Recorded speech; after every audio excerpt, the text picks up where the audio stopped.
final. But as Steve says, this is a big game for both teams here. Aston Villa still chasing Champions League qualification for next season. Bournemouth have kicked off and launched an absolute bomb, huge steepling ball down into the Aston Villa penalty area. Emi Martinez has watched it come down, bounce high and catch it cleanly. Bournemouth are always thinking outside the box, Franny. They always do something a little bit different from kickoff. I've not seen that one before. Well, as you were saying it, Ali, I thought exactly the same to myself. I've never seen a kickoff like that. Ball going to Semenyo, taking a few touches and then literally just launching it as high as he could towards the Aston Villa goal.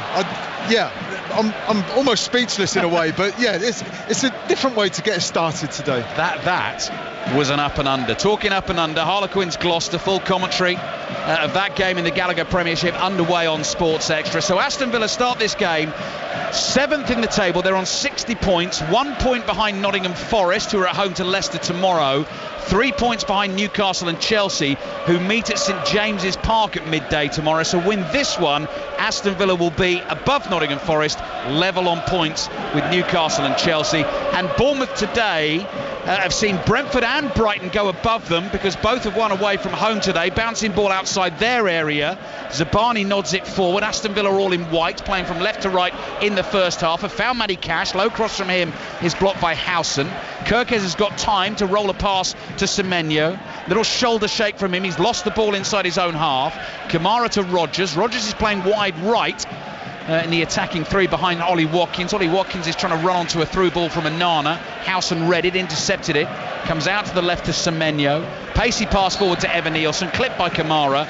And that's going to be a free kick for Aston Villa. So yeah, Bournemouth 53 points. Brentford and Brighton now both on 55. A Bournemouth win takes them back up to 8th. And if Manchester City can win that FA Cup final next weekend against Crystal Palace, then 8th will get you Europa Conference League football, as both Newcastle and Manchester City are going to finish inside the top 7. That's why there's so much to play for in this game this afternoon. Bournemouth in the red and black stripes, black shorts, red trim across the bottom, and the black socks with the red tops, playing from right to left. The third of the pitch closest to us, our commentary position in the main stand here. You can see the shade of the roof of the stand above us. The rest of the pitch in sunshine. Adam Smith captains Bournemouth this afternoon. Plays a pass down the right here for Tavernier. Justin Kluivert is on the bench for Bournemouth. Tavernier starts again. Semenyo is back in the team. And Howson gets on the ball. Really fizzes a pass very accurately to Semenyo. High swinging cross from him is too far. It's beyond Tavernier and goes behind for the goal kick. Franny Benali. Yeah, tempo of the game's a sharp and bright one, Ali, as you would expect. But the kick-off and that delivery into the box from Semenyo have been probably two of the worst passes we've seen or deliveries so far in the game. But I'm sure that will improve from Semenyo. He's been an outstanding performer this season for Bournemouth, hasn't he? Yeah, started on the bench last weekend against Arsenal, but had an impact, of course, when he came on. It was his long throw that Howson headed in for the opening goal. Right, both managers and both sets of players confused here. The referee's blown his whistle, and there was a foul on Konza as he cleared the ball, so we're going back for a free kick to Aston Villa. We're 3 minutes into the first half. Let's give you these two teams then. Kepa in goal for Bournemouth. Adam Smith, as I said, captains the team. Great achievement for him today, his 400th appearance for Bournemouth. Franny, you played a lot of games for Southampton. Just to stay fit, play that amount of first team football for a team as good as Bournemouth is some effort, that, isn't it? Yeah, a magic milestone for him personally, isn't it? And I guess a result and a dedication of how you apply yourself and sticking in there through the tough times as well as the good. So yeah, he'll be really honoured sort of skippering the side today on a momentous occasion for him personally. He's at right back, Milos Kirkes at left back, Howson and Zabani the two centre backs, Lewis Cook and Tyler Adams the two midfielders. As I said, Kluivert is on the bench. Alex Scott is playing in the number 10 role, the 21-year-old signed from Bristol City at the start of last season. Tavernier and Semenyo the wide men, with Evan Nielsen as the centre forward. Jacob Ramsey trying to burst through a couple of challenges. Ball spins up in the air. Ramsey gets to it, edge of the Bournemouth box, onto his left foot, suddenly closed down here by Alex Scott, who's in his way. Little pass knocked back to Onana. Floated ball into the penalty area. That's easy for Kepa to gather, walks towards it and catches it on the half volley. And Aston Villa can be really interested to see how they cope without Yuri Tielemans today. Ever present in the Premier League and Champions League so far this season, but missing through injury. Scored the winner against Fulham last week as well. They've got Emi Martinez in goal, Matty Cash, Luca Dean, the two fullbacks. Tyrone Mings, former Bournemouth man, comes into central defence today alongside Ezri Konsa. Kepa's gone with a long diagonal to the left. Kirk has done really well to keep that in play. Nods it up in the air, then nods it forward too far, and it goes behind for a goal kick. So Onana comes into central midfield alongside Boubacar Kamara. Morgan Rogers on the right, Asensio in the number 10 role, Jacob Ramsey on the left, John McGinn has dropped to the bench, and Ollie Watkins through the middle. And Franny and I were admiring Amadou Onana's little dance moves. He took himself away from the rest of his teammates when Aston Villa first arrived and was sort of sussing out the pitch and the surroundings, and you could see he had the headphones on, but he had a few moves. He certainly did, Ali. Yeah, he was listening to his headphones, as you say. I would have liked to have seen him bust a few more moves. I think he's got some ability there, not just on the football pitch. Yeah, he looked cool, I have to say. Konsa's ball to Onana, giving it away. Adams, first time ball to Cook, back to Adams. Scott's making a run through the middle. Aston Villa have dealt with that. Mings stretches, Scott challenges him, Scott's down hurt, but actually it was Scott's foul coming through the back of Mings. Mings is on his feet and just checks that Scott is okay, gives the referee a thumbs up, actually gives Amadou Onana a thumbs up, because they almost played themselves into a bit of a muddle there. They sorted it out in the end. Yeah, they did, and Stuart Atwell, the referee's waving across the medical team to come on to Alex Scott. Hopefully he'll be okay, but I think it just shows that how Bournemouth do press so well, don't they? They set about teams here at the Vitality Stadium, and as you mentioned, their former player Tyrone Mings there just taking a split second longer on the ball, and all of a sudden Alex Scott is going to come in, maybe just takes a little knock, got caught maybe with Tyrone Mings' arm. It looks like it is a facial injury, so maybe just got caught with a flailing arm, but nothing intentional. No, absolutely not. And I think the decision was right as well, Franny. I think it definitely was a Scott foul on Mings. Mings is shielding the ball. So Mings tries a little trick on the edge of the box, isn't sure, wasn't aware that Scott was there. Scott comes in from behind. Mings then goes to shield the ball, and Scott catches him on the back of the leg, but I think a Mings' arm has then caught Scott a glancing blow, and obviously with all the concussion protocols in place, they have got Alex Scott flat on his back, and a member of the medical team is lying directly above him and just checking that he's okay. So early stoppage in the game. We'll have one more look at it on the monitor here. Oh, that's a nasty one. Yeah, it's Mings' elbow that catches Scott on the jaw, and Scott is sort of coming in at pace to make the tackle. That will have hurt. Yeah, especially getting caught in the face like that. As Alex Scott is slowly getting back to his feet, medical team clearly happy, I would imagine, for him to continue with the checks they've done. But yeah, one of those ones that is a painful one. Maybe at the last second Mings did realise that he was under pressure and about to be challenged, so just trying to protect the ball as best as he could. 6 wins in the last 7 games for Aston Villa. Bournemouth unbeaten in the last 5, and the 2-1 win at Arsenal last weekend. Bournemouth 0, Villa 0. You're listening to it on BBC Radio 5 Live and the BBC Sounds app. Following us tonight, 6:06. Chris Sutton and Robbie Savage taking the calls. Boubacar Kamara, long ball downfield for Watkins to chase. Smith is with him. Smith still has good pace even at the grand old age of 34. Gets to that ball, knocks it into the Villa fans who sit in that east stand. One portion of it, the stand that runs alongside the touchline opposite us. It goes out for a throw into Villa in an attacking position. Ollie Watkins does that so well, Ali, doesn't he? Pulling off the shoulder of the centre half, in between him and the fullback. And if the delivery is correct and the timing of his run's right, he's got a good opportunity to at least get on the end of the ball or win a set piece, as they have done here. Aston Villa fans singing away in the sunshine. High throw from Dean. Kepa's come, he's dropped it. Rogers tried to get onto it. Semenyo was brave and blocked it. He was caught by Rogers as he went for the shot. Rogers complains that all he did was kick the ball. He might have accidentally caught Semenyo as well, but Semenyo did exactly what he needed to do for his team, saw the danger and just got something in the way. Kepa running into Alex Scott, one of his own teammates, as he went to try and catch that ball. Yeah, just fumbling the ball, and as it dropped, as you mentioned, Ali, it's Semenyo who's first to react. Out of the Bournemouth players, just one of those split-second connections sometimes the painful one on top of the boot. But the referee, Stuart Atwell, deciding to allow for the free kick. And we're seeing Kepa now, maybe caught a finger the way that he fumbled that ball, and he seems to be in a bit of discomfort and pain. Yeah, now that's what happens to the cricketers when they mistime a slip catch and it bends your finger back. I think the football's done that to Kepa's hand. Reserve goalkeeper for Bournemouth, Will Dennis, 24 years old, has only ever made one appearance for the club in an FA Cup third round tie back in January 2021, was on loan to Kilmarnock last season, and there he is, away to our left in the goalkeeping kit but the green subs bib on, just warming up. They hope that Kepa is going to be okay. Kepa's been an excellent signing for Bournemouth, on loan from Chelsea this season, so he's now receiving treatment. So we've played 10 minutes of football, Franny. We've seen one massive up and under from Antoine Semenyo, two injuries that have taken about 3 minutes each to deal with. The game's barely got started here. No, exactly. We're really still waiting for it to spark into life, aren't we? Well, I think maybe the anticipation that we've all come to the stadium with today as well, knowing how good both of these sides have been throughout the season, we're expecting those fireworks. We had them with the pyrotechnics before kick-off, didn't we? But the game hasn't quite lived up to the spectacle we were hoping for. But it will. Plenty of time. Scorelines in the Premier League so far today: Fulham 1, Everton 3.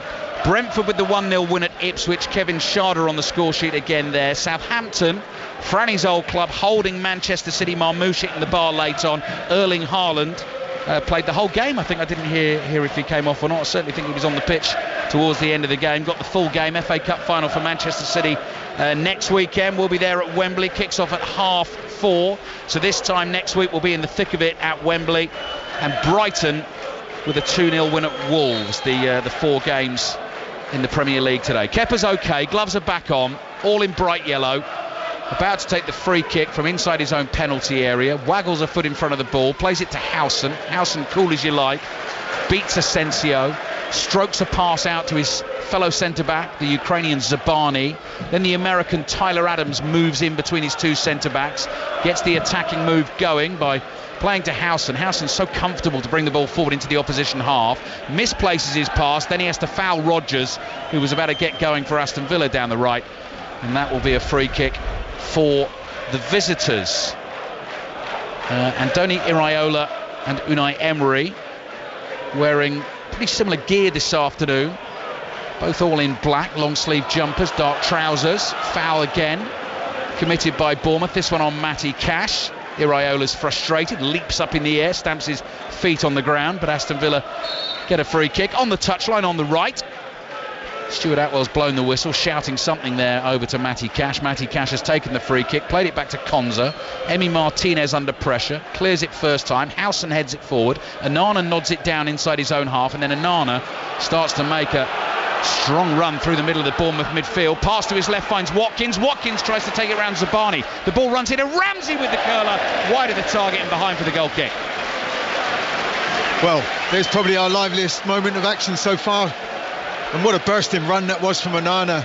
The power, the strength, he just strode through the middle of the pitch. And then as the Bournemouth defenders surrounded him, he released the pass to Ollie Watkins. I thought he was going to take the defender on down the outside a little bit, but he cut back inside, just got the pass, run away a little bit, and was unable to find the finish that he was looking for. First signs of danger from Aston Villa, chasing Champions League qualification, Champions League football again for next season. Watkins into that Bournemouth penalty area, little layoff, looking for the run forward of Asensio. Asensio ran past the ball. Bournemouth suddenly turned this into a counter-attack. Bournemouth 0, Villa 0. Alex Scott, elegant footballer, socks rolled down. Pass to the left to Kirkes, strokes it out to Semenyo. Semenyo, bustling business, looking for the 1-2 with Cook. First time cross from Semenyo, hits Cash, runs to Lewis Cook. Cook gets it going again, down the line to Kirkes, takes his time, couple of touches, and plays to Howson. Howson is 10 yards inside the Aston Villa half, again has the beating of Asensio, then works a pass into Cook, back to Kirkes. Kirkes 45 yards out, wide on the left. Iraola directing operations for his team as well, as if he's controlling the players on a Sabutio field, as Adams passes across here to Zabani.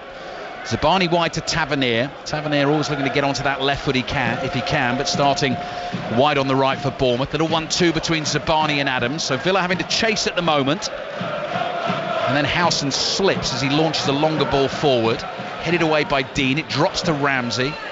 He flicks it away. Watkins knew where that was going, chases it down, plays back to Onana. Onana is strong and holds off a challenge as he keeps the ball. Asensio turns just inside his own half again. They're looking for that longer ball over the top to Watkins. Kepa saw the danger, sprinting out of his area and side foots it out for a throw into Aston Villa on the left. Alex Scott is down again. I wonder if that's still feeling the after effects of the knock from Mings, or whether he's taken another one there. He did, yeah. It was from Onana this time. I mean, a wonderful bit of play from Onana. He just never looks flustered whatsoever in the middle there, but I think Alex Scott just gets caught again. Possibly a slight little one on this occasion, but if it's the second time it's happened early in this game for him, it's a painful one. Always seems to be the way, doesn't it? If you've got an injury somewhere or knock, you get it on the same spot again. But looks like Aston Villa are quite happy to sit back in these early stages, Ali. Just happy to keep their shape. More than pleased to see Bournemouth just passing the ball in front of them before they look to really go and press. But as Onana did a few minutes ago, it looks like they're looking to get those little breakaways whenever they can break down those passes from Bournemouth. Yeah, Ollie Watkins has managed to get away down that inside left channel a couple of times. So Alex Scott is sitting down, receiving treatment again. That was Onana's left arm sort of pushed into his face that time, as again he was trying to put pressure on the Aston Villa man, and the Aston Villa player Onana just used his body to keep him away. Nothing deliberate. We hope that Alex Scott is going to be okay. Bournemouth 0, Villa 0. Harlequins leading Gloucester 7-0 early stages in the Gallagher Premiership. Commentary of that continues over on Sports Extra. And Hulkingston Rovers on their way to Wembley. They won the first of the Men's Challenge Cup semi-finals today. They beat Catalan Dragons 36-12. Tomorrow on Sports Extra at 4:15, Warrington Wolves against Lee Leopards. You can also watch the game on BBC Two, and Russell Fuller is keeping us updated on the Italian Open tennis on 5 Live this evening as well. World number 1 Yannick Sinner on his way back and will be on court at some point this evening. So Russell will keep us updated on that. This game hasn't really got going. 18 minutes into the first half, Bournemouth 0, Villa 0. Draw doesn't really suit either of them, which hopefully means we are going to see an end-to-end attacking game of football, but it's just been broken up by stoppages and minor injuries so far. Scott is waiting to get back on the field for Bournemouth, looking for the say-so of the referee. They're trying to catch his eye at the moment, the Bournemouth physio and Stuart Atwell. Atwell's turned his back to them, so Bournemouth are down to 10 men out there at the moment. You can see the physio shouting to Stuart Atwell here. It's not the hardest stadium to get yourself heard in as well. Tells him to hold for now. Villa attacking down the left. Here's Ramsey. Ramsey's going to take on Adam Smith, tries to beat him, does get the cross in. Zabani with a first time clearance away with his right foot. Still, Scott is being told to wait. Now he gets onto the field. He came in to try and win the ball off Tyrone Mings. Couldn't do it. Mings on the left, looks for Asensio. The ball is volleyed away by Adams. I thought what was going to happen there is Scott was going to come rushing in and get poked in the eye by Mings as he tried to win the ball off him. I was wondering if, hopefully he's not superstitious, because that's 2 he's received. So if it's going to happen a third time, it's a matter of when as opposed to if. Yeah, that's right. Freddie Benali with us here at the Vitality Stadium. Bournemouth attacking on the right. Evan Nielsen has drifted out wide to win a ball for Bournemouth. Tavernier's involved. There's Alex Scott, much happier with the ball at his feet and trying to dictate play. Zabani, another one with the socks rolled down like his fellow centre-back Howson. Semenyo with them very much pulled up to the knees, but he's one who has the holes cut in the back of them as Howson plays to Cook. Cook's inside the Villa half, curls a pass back into his own half to Zabani. Zabani running to his right with the ball at his feet, then Smith. Tavernier sets off on a charge down the right. Lofted ball, Dean lets it drop over his shoulder, and he's actually on the bounce volleyed the ball over the roof of the east stand. So we definitely need a replacement ball for the throw-in. Throw-in is taken, thrown to Smith. Smith plays back to Zabani. Bournemouth now, after the wins for Brentford and Brighton, in 10th place, 53 points, highest points tally ever in a top flight season. They want more though, they want European football. Here's Tavernier on the right hand side. 1-2 with Evan Nielsen. That pass just forces Tavernier a little wider to go and collect that ball. Dean's in front of him. Back it comes to Scott. Scott's crossing. Miscued header from Mings. And Martinez has to make the save a couple of yards from his line. It was close to him. Mings jumping in the box, and I think the Villa man got the last touch, Franny. We'll have a look at the replay. Might here. have been Evan Nilsson, was it? Maybe just got across in front of him, yeah. But it was a decent little ball in, Ali, wasn't it? Just clipped in, or it did come off Mings. Yeah, possibly his left shoulder. Yeah, Evan Nilsson got there first, didn't he? And the header from Evan Nilsson was off target, hit Mings on the shoulder, and Martinez had to make the save. Bournemouth break play up inside their own half. 20 minutes gone first half. Bournemouth 0, Villa 0. Alex Scott, slow pass back into his own half to Zabani, playing in sky blue boots. There's Adams. Adams prompts Howson to start running forward. Out to the left to Kerkez. Kerkez prods one down the line. Semenyo will scurry across to keep it in play. Does well to get it back to Kerkez. Kerkez being wrestled there by Rodgers. Manages to squirt a ball along the dead ball line. Konza comes running in, sweeps the clearance away. Controlled by Adams. Midway inside the Villa half on the left, here's Scott to Semenyo, back to Adams, crisp first time passing from the men in the black and red playing for Bournemouth. Zabani across to Smith, Smith down the line to Tavernier, looking to get on the return pass, felt his run was blocked. Villa, good skills from Ramsey inside his own half, got his head up, looking for options here Ramsey, then slightly loses his footing. Anana's to his left, forward to Asensio, pops up wide on the left, back to Luca Dean in the left back position. Anana lets the ball run across his body, then goes for a straight high one down the middle of the pitch. Watkins is interested, Howson's got it covered, runs to the ball and nods it back to Kepa. Franny Benali.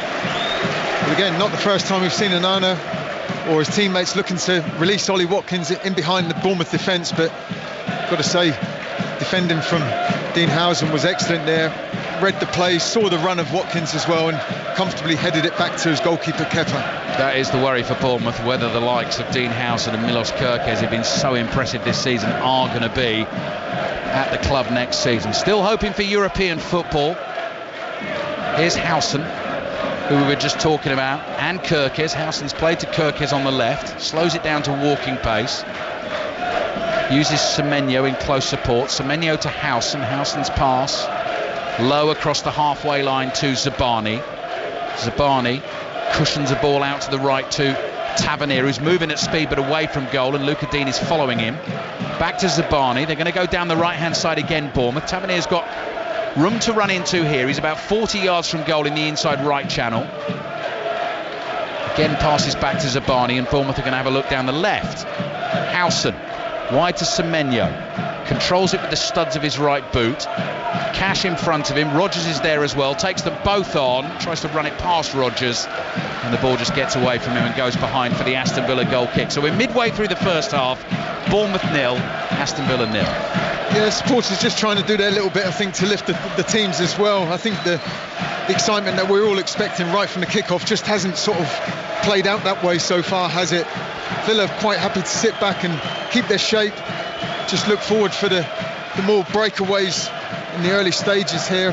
Bournemouth, a few passes just going astray, and only that save from Emi Martinez, the deflection off his own teammate Tyrone Mings when the ball came in, has been the only notable save or effort on goal that we've seen so far.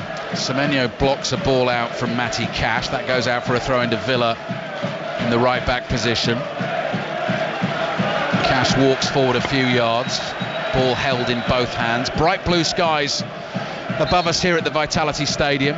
Unai Emery is waving furiously at Matty Cash, throw it towards me, I think is what he's saying. Ramsey flicks it on, does well there, it falls at the feet of Asensio. Oh, he absolutely skins Zabani, not the ball behind him, collects it the other side. Bournemouth defenders still chasing, Tyler Adams gets to him in the end, flicks a little pass to Scott, then Adam Smith, back to Adams.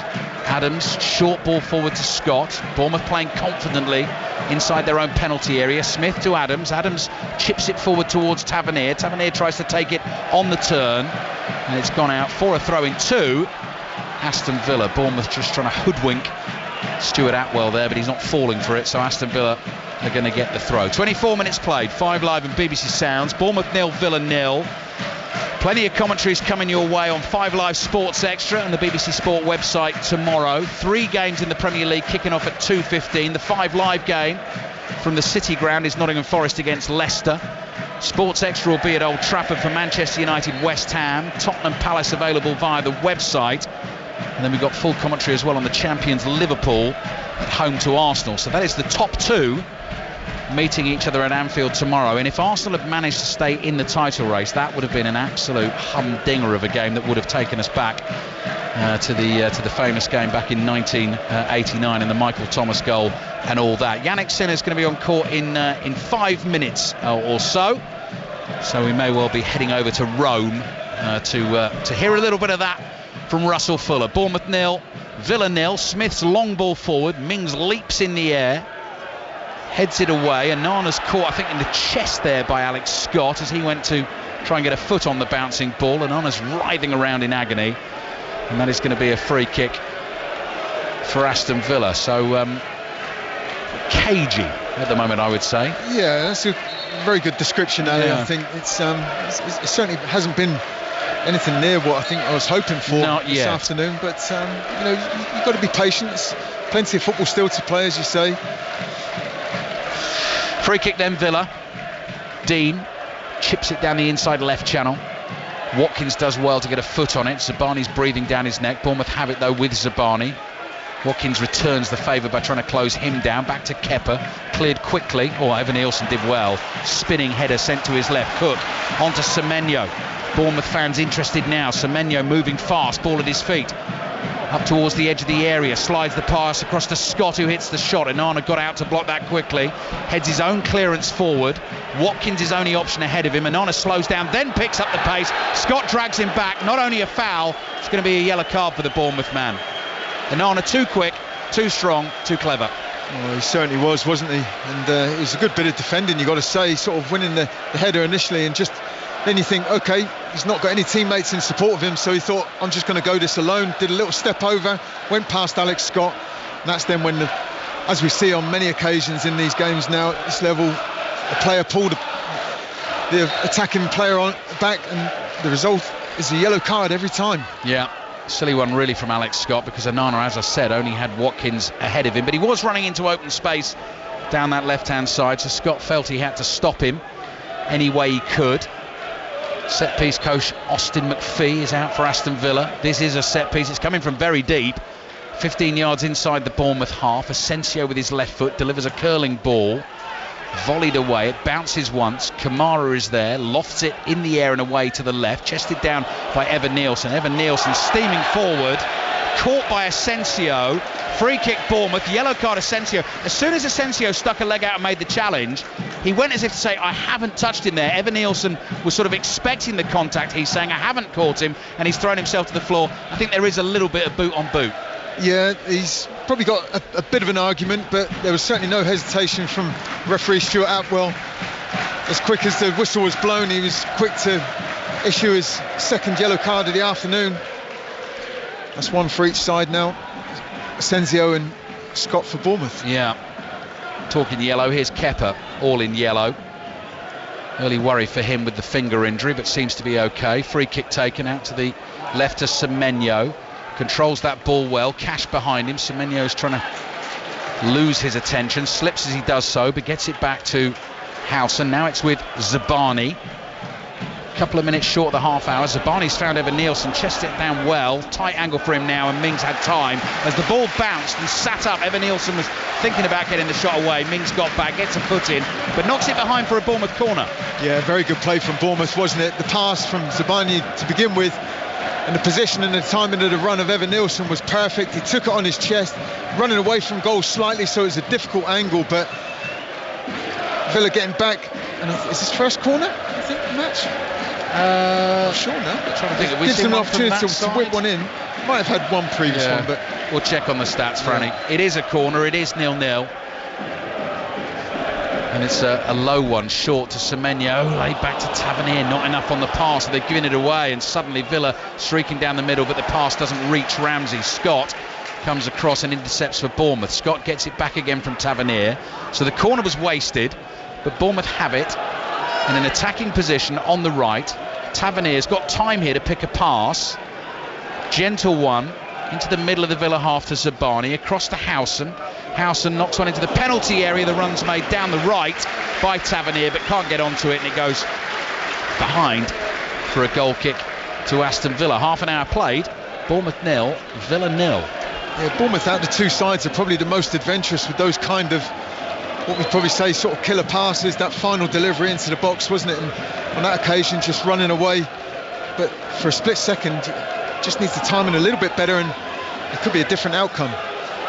Ball through the middle, intercepted by Howson. Pass was from Rodgers. Howson, first time clearance, out it goes for a throw. Unai Emery's got the match ball tucked under his left arm, and he's saying to Kamara, I'm not giving this to you until you come across and listen to what I've got to say to you. Now he's holding the ball out and saying to Matty Cash, take this one, I'll take the replacement one. It's like a magician's trick, that, like putting the ball under the cups, and now you see it, now you don't. Now he puts the ball down inside the Villa technical area, and Matty Cash, he's got his manager in his ear, rabbiting away, takes the throw. Well, that's not a clever header from Adams. Watkins feeds it on to Ramsey, thought about the early shot, still Ramsey. Pass is intercepted. Adams gets it, and Bournemouth start to bring it out from the back. So, world number 1 in tennis, back on court in Rome. Russell Fuller. Any second now. That's the applause for his opponent, the world number 99, Maria Navone of Argentina. But the next man to be welcomed onto the Campo Centrale at the Foro Italico in Rome will be the returning world number 1, Yannick Sinner. E un altro grande applauso per il nostro Yannick Sinner!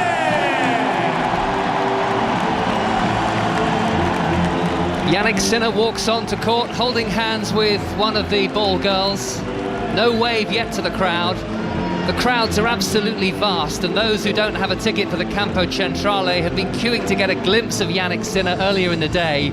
But all eyes are now on centre court. Very little emotion from Sinner. He is very much the hero here in Rome this evening. Italian tennis is blooming. He's at the very top of the tree. He's still world number 1 despite a 3-month absence, and many have expressed misgivings about the length of that ban, which was offered as an out-of-court settlement by the World Anti-Doping Agency. But here in Italy, that's considered 3 months too long, and they are delighted now, Ali, to see Yannick Sinner back on a tennis court for the first time since the Australian Open in January. Thank you, Russell. Looking forward then to hearing how he gets on once the match gets underway. Yes, the Italians clearly proud of their man. You could hear their Il Nostro Yannick Sinner, our own Yannick Sinner, back on court in Rome. We're back here at the Vitality Stadium. You've not missed anything here in terms of the action. Bournemouth 0, Villa 0. 13 minutes to play in the first half. Here's Tavernier on the right. Tavernier, no, that's gone straight out of play. He's looking to get it back to Adam Smith, and it's gone out for a throw-in to Aston Villa. Earlier on today, then, wins for Brentford and Brighton. That sees Brentford in 8th on 55 points, ahead of Brighton on goal difference, also on 55 points. Bournemouth are on 53. Southampton have got themselves to 12 points, held Manchester City to a goalless draw, so have avoided sharing that unwanted record with Derby of lowest points tally ever in a Premier League season. And Everton 3-1 winners at Fulham. 12 o'clock next Sunday, so a week tomorrow, Everton's last ever game at Goodison Park. They're at home to Southampton, actually the visitors at Goodison Park, so that'll be some occasion. We will be there, of course. Here's Martinez, long ball out from the back, low skidding one beyond Watkins, and it goes out for a throw into Bournemouth in the right back position. That longer pass, looking to use the strength and the speed of Watkins, is there all the time, isn't it, for any from Villa? It is, Ali, isn't it? And they're looking for that throughout the side, aren't they? The outfield players and the goalkeeper as well on that occasion, but it's a difficult one from Martinez to do it over that kind of distance. But so far, the Bournemouth defenders have sort of marshalled that particularly well so far. Yeah.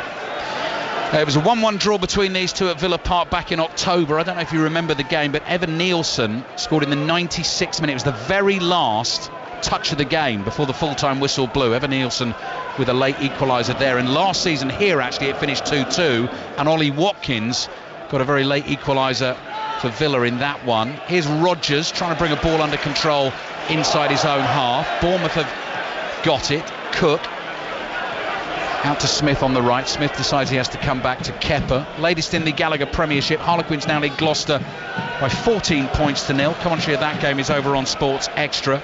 Saracens beat Newcastle 75-28 earlier on today, and Bristol won the West Country derby. They beat Bath 36-14. Here's Howson controls the ball with the instep of his right boot to Adams. Adams and Semenyo exchange a little 1-2. Howson involved again, walks from shade to sunshine, digs his right foot under the ball, floats it out to Kirkes on the left, who traps it with his left foot, plays back to Adams, into Scott for Bournemouth, back to goal, lays it off to Howson. Adams on the left, wider to Kirkes, into the feet of Scott again. Scott's cross, scooped towards the far post. Tavernier is going to let Dean win that header, nod it behind him. Tavernier wants that to go out for a corner, and he's done just that. Bournemouth 0, Villa 0. 10 minutes left in the first half. Franny Benali. Yeah, decent play from Bournemouth, having a period of possession there. The idea behind that, I think, often is to try and either not just tire the opposition by you having the ball and them having to work from side to side, but also just waiting for that split second where one of the defenders may just switch off mentally, and they'll just find that little bit of extra space and open the gap. Right, they've gone for the short corner again. Better pass from Semenyo. Back it comes now to Smith, but Tavernier's ball to Smith wasn't good enough, and suddenly attacking opportunity for Aston Villa, all in white. They come flying forward. Asensio's ball, Semenyo slides in, makes the challenge on Ramsey, and the referee says yes, that is a foul. That is going to be a free kick for Aston Villa in the middle of the Bournemouth half, and at the moment he's not reaching for a card. He had a bit of a think about that one, Franny. We're going to get another look at it on the monitor. Obviously he's got to make the decision in real time. Semenyo's going to say he got studs on the ball there. Now we get a look. I think there's very little contact from Semenyo, but maybe not enough to go down and get a yellow card for it, to be honest. So a free kick's probably the right decision, but correct also not to issue a yellow card. But Bournemouth, you've got to say, they caused their own problems there. That's the second time they've tried taking a short corner. Seemed quite unreluctant to swing the ball in, and having a direct attempt at goal with a header, but certainly broke down on that occasion. But if you're going to do it, get it right. As in the first one, they went short to Semenyo. He didn't put enough on the pass back to Tavernier, and that time he gave it to Tavernier, and Tavernier didn't put enough on the pass for Smith, did he? So execution, that's the word, I think, getting that spot on for sure. Yeah. So let's see what Aston Villa can do with their free kick. Inside left channel, 40 yards from goal. Heard the blast on the whistle. Asensio will take it. Anana right in the middle of a cluster of black and red shirts on the edge of the penalty area. Asensio delivers towards the far post. Mings heads it straight up in the air. Foul in there on Kirkes. So that is going to be a free kick for Bournemouth, which they want to take quickly, but Kirkes is getting to his feet, so the referee is not going to allow that to happen. And by the way, talking about Everton's last game at Goodison Park next Sunday, Wednesday night on 5 Live from 7:30, we've got a special programme called Goodbye Goodison Park, which I think will be well worth a listen. Tuesday night we've got the slot machine, how Liverpool hit the managerial jackpot. You get the old play on words there. So the Monday Night Club on Monday, slot machine on Tuesday, Goodbye Goodison Park on Wednesday, and then from 9 o'clock on Thursday, commentary of the first round of the second major of the year in men's golf. So Rory McIlroy won the first so thrillingly at Augusta. He will be in action next week. Commentary from 9 o'clock on Thursday. The US PGA comes from Quail Hollow, North Carolina. Of course, that McIlroy has won at and absolutely loves. Here's Tyler Adams. 7 minutes left in the first half. Looking for a bit of excitement to get this place buzzing. Howson plays to the left to Kirkes. Kirkes has knocked that cross straight over the goal bar and behind for a goal kick. So that is not what we were looking for.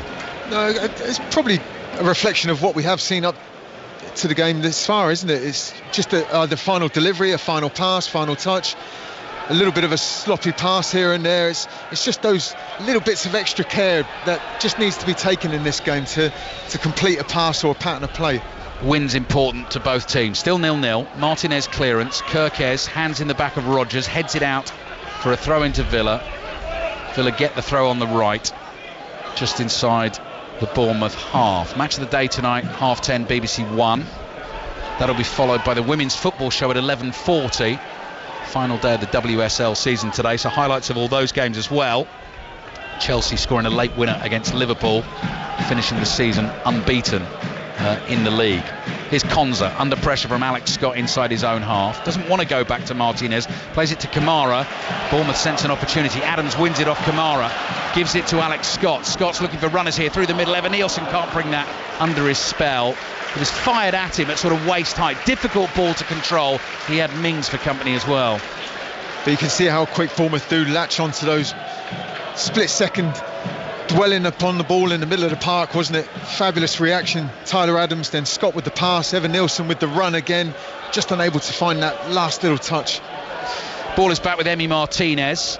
His goalkeeping outfit mainly light blue for Villa's change kit, with sort of splashes of claret across it. Watkins volleys the ball forward. Howson smashes it away. Anana with a miscue there, nearly ran to Evan Nielsen. Konza does well under pressure from the Brazilian centre forward. 1-2 with Anana. 5 minutes remaining in the first half at the moment.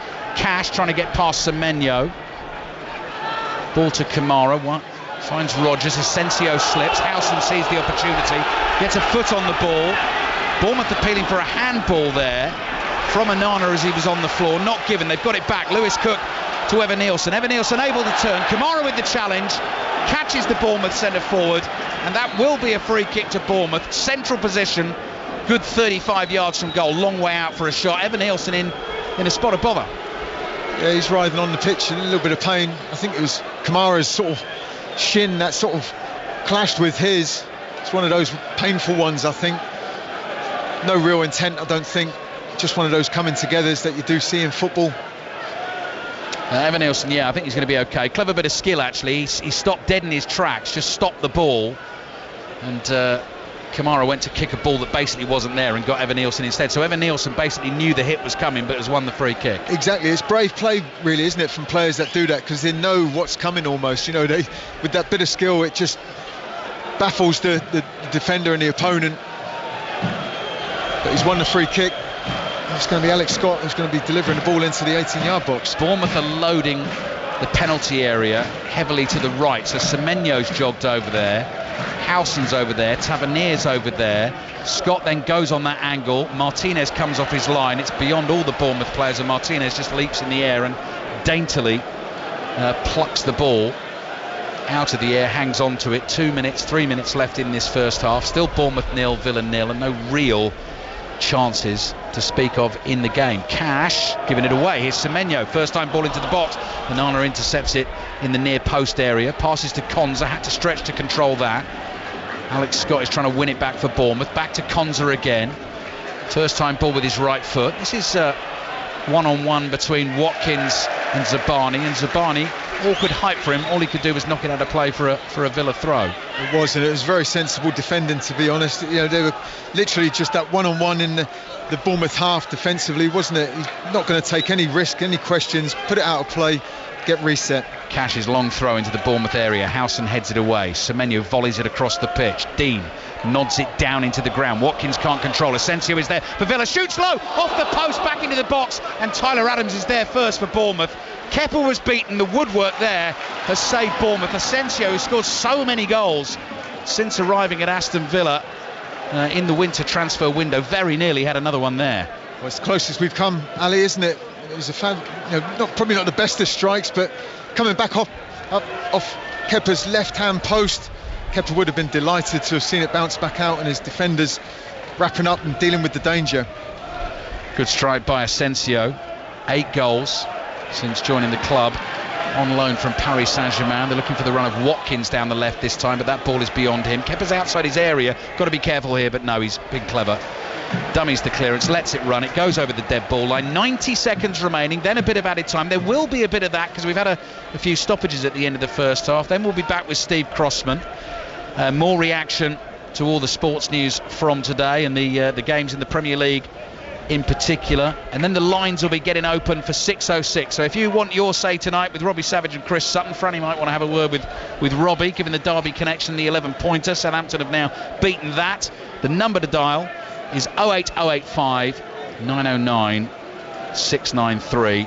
Southampton, Ipswich and Leicester have to regather, regroup, and we'll see how they get on in the Championship next season. Kepa with the goal kick. Rogers jumps, heads it forward, falls at the feet of Watkins on the halfway line, holds Zabani off. It's run loose though to Tavernier. Villa thought there might have been a foul there. Bournemouth keep playing. Tavernier finds Semenyo. Semenyo into the Villa penalty area. Rodgers is back there. Semenyo is down on the floor. Stuart Atwell has a good view of that. No foul. Rodgers tries to bring it out of the box. Then it might have flicked up and hit an arm in there. That's what the Bournemouth fans are appealing for, and the players as well. Semenyo's got an arm up and saying, how about a handball? It was at very close range, so Rodgers was running out from the back. The ball sort of went forward, came off a Bournemouth man. We'll have a look at it now. Hit Kirkers. Oh, that cannot be a penalty. Jumps up and sort of hits him on the left shoulder almost. No. It's the upper arm, isn't it, Ali? But you know, there was a big appeal from the home supporters, as you said.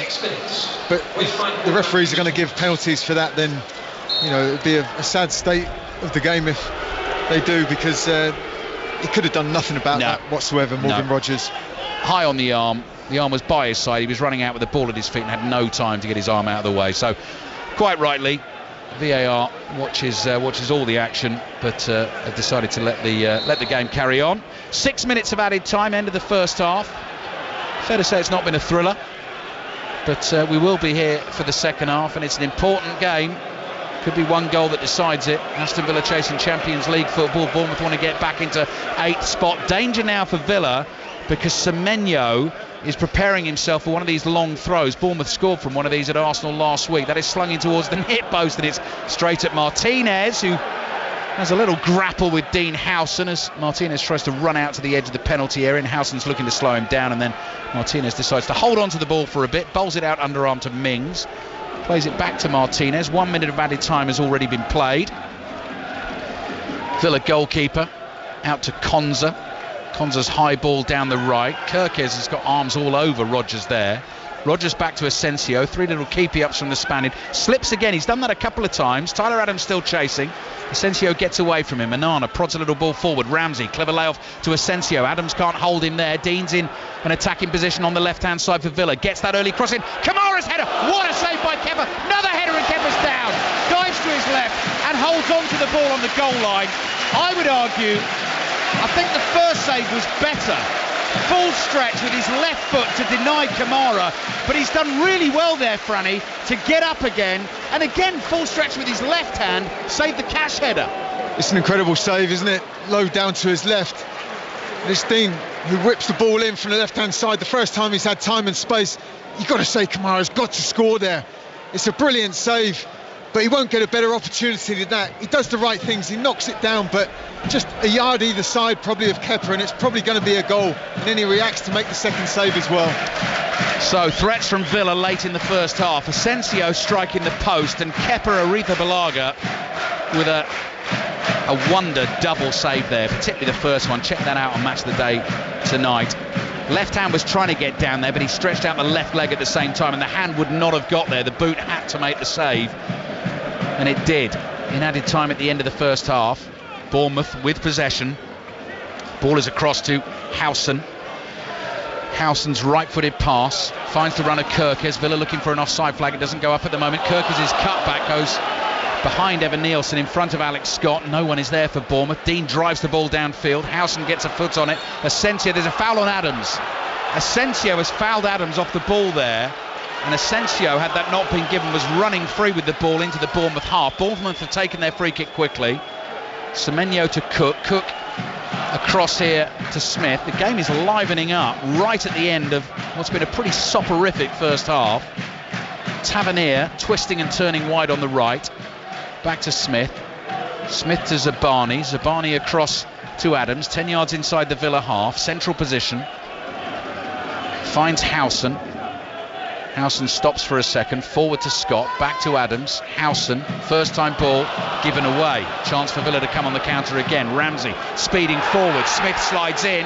That's a foul. Ramsey doesn't like it. Goes forehead to forehead with Adam Smith. Smith was going to get booked anyway. Let's see what Stuart Atwell decides to do with the Jacob Ramsey reaction. Ramsey clearly feels that the challenge was reckless and he could have been hurt. Villa are getting a free kick. Emi Martinez got booked there because he's come rushing all the way down the field to have his say, the Villa captain. And Tyrone Mings has sensibly stepped in and decided to try and calm down Jacob Ramsey, because Stuart Atwell's now got to have a look at or a think about the Ramsey reaction to the foul from Smith. Franny Benali is having a look. Definite foul. Ramsey really angry. Smith has a few words with him. He does catch him. Smith does catch Ramsey, and there's the reaction from Ramsey. Probably not the best of reactions, to be honest, and the best way to deal with it. But he felt pretty aggrieved that there was very little, if any, attempt to win the ball in the challenge from Adam Smith. Was watching the monitor there in the replay of the challenge. Now I can see Stuart Atwell is holding his right hand to his ear, so there might be some communication there from Chris Kavanagh, the VAR. But at the moment, Stuart Atwell is just marching out the 10 yards for the Bournemouth defenders from the free kick, and no further action is going to be taken. So we definitely saw a yellow card for Smith for the challenge, one for Emi Martinez for what he had to say. I've got to say I didn't see whether Ramsey was booked as well. Free kick into the Bournemouth box. Semenyo flicks a header away, doesn't want that to go out for a corner, chases his own header, completely miscues a clearance, gets lucky because Matty Cash ran past him. Semenyo still on the ball inside his own half, tries to nutmeg Matty Cash, he's lost it, and there's the ball from Rodgers. Watkins stretches all the way into the far corner, and I don't even know if Ollie Watkins got a touch. Aston Villa won't care. Their players celebrate right at the end of the first half, and it's a big goal for Aston Villa in the chase for Champions League football. Bournemouth 0, Villa 1. What a goal, what a finish. But again, we spoke about how Bournemouth have made a few mistakes from corners. This time it's in a dangerous area of the pitch.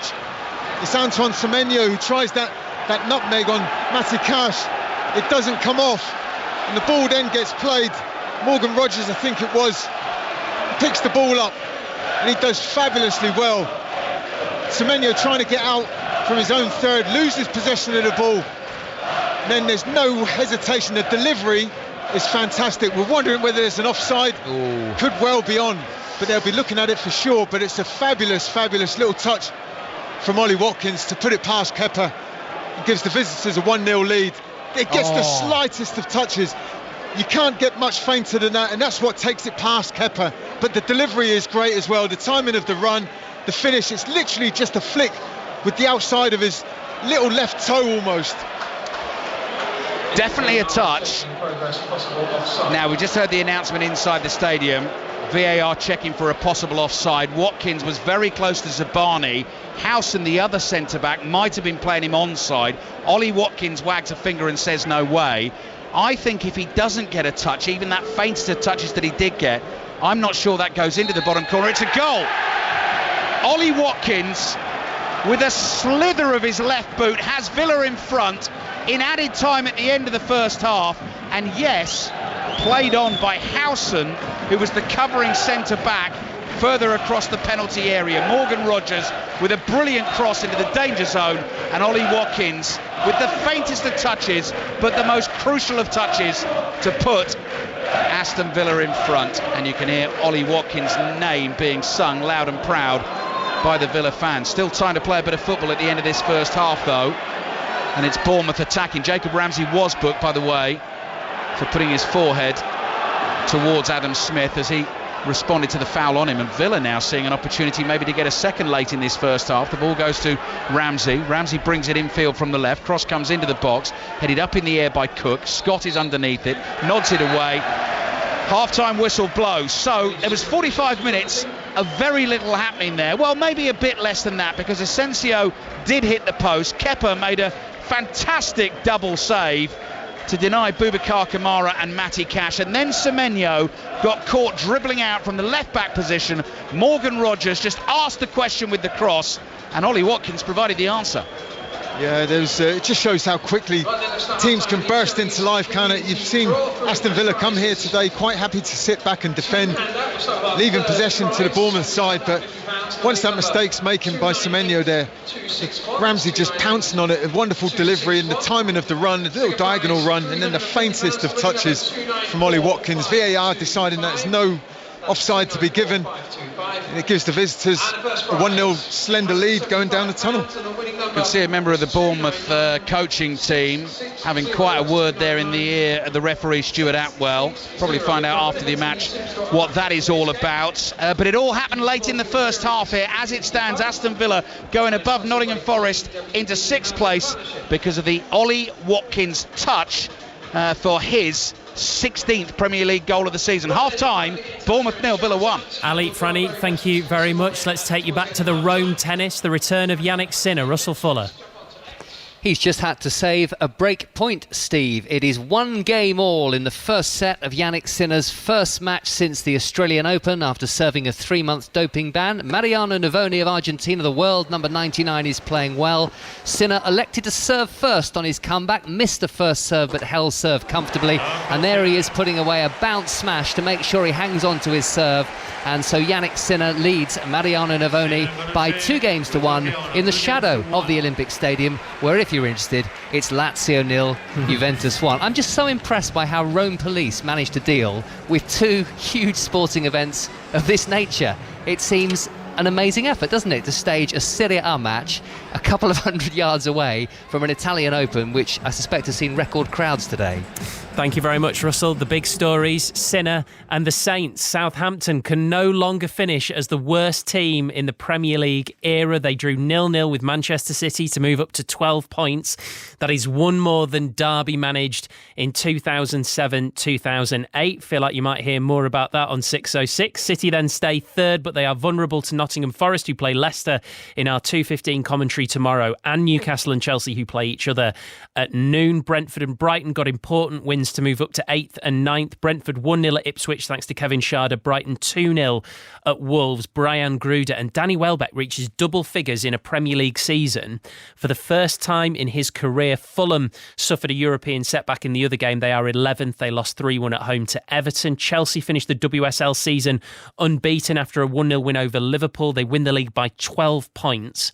Arsenal second, thanks to a 4-3 win over Manchester United, both in the Champions League qualifiers, but Arsenal will now come in 1 round later than United. Other scores: Villa 3, Brighton 1, Everton 1, Spurs 1, Leicester 4, West Ham 2, and Manchester City 5, Crystal Palace 2. St Johnstone beat Ross County 2-1 in the meeting of the bottom 2 in the Scottish Premiership. Had they lost, they'd have gone down today.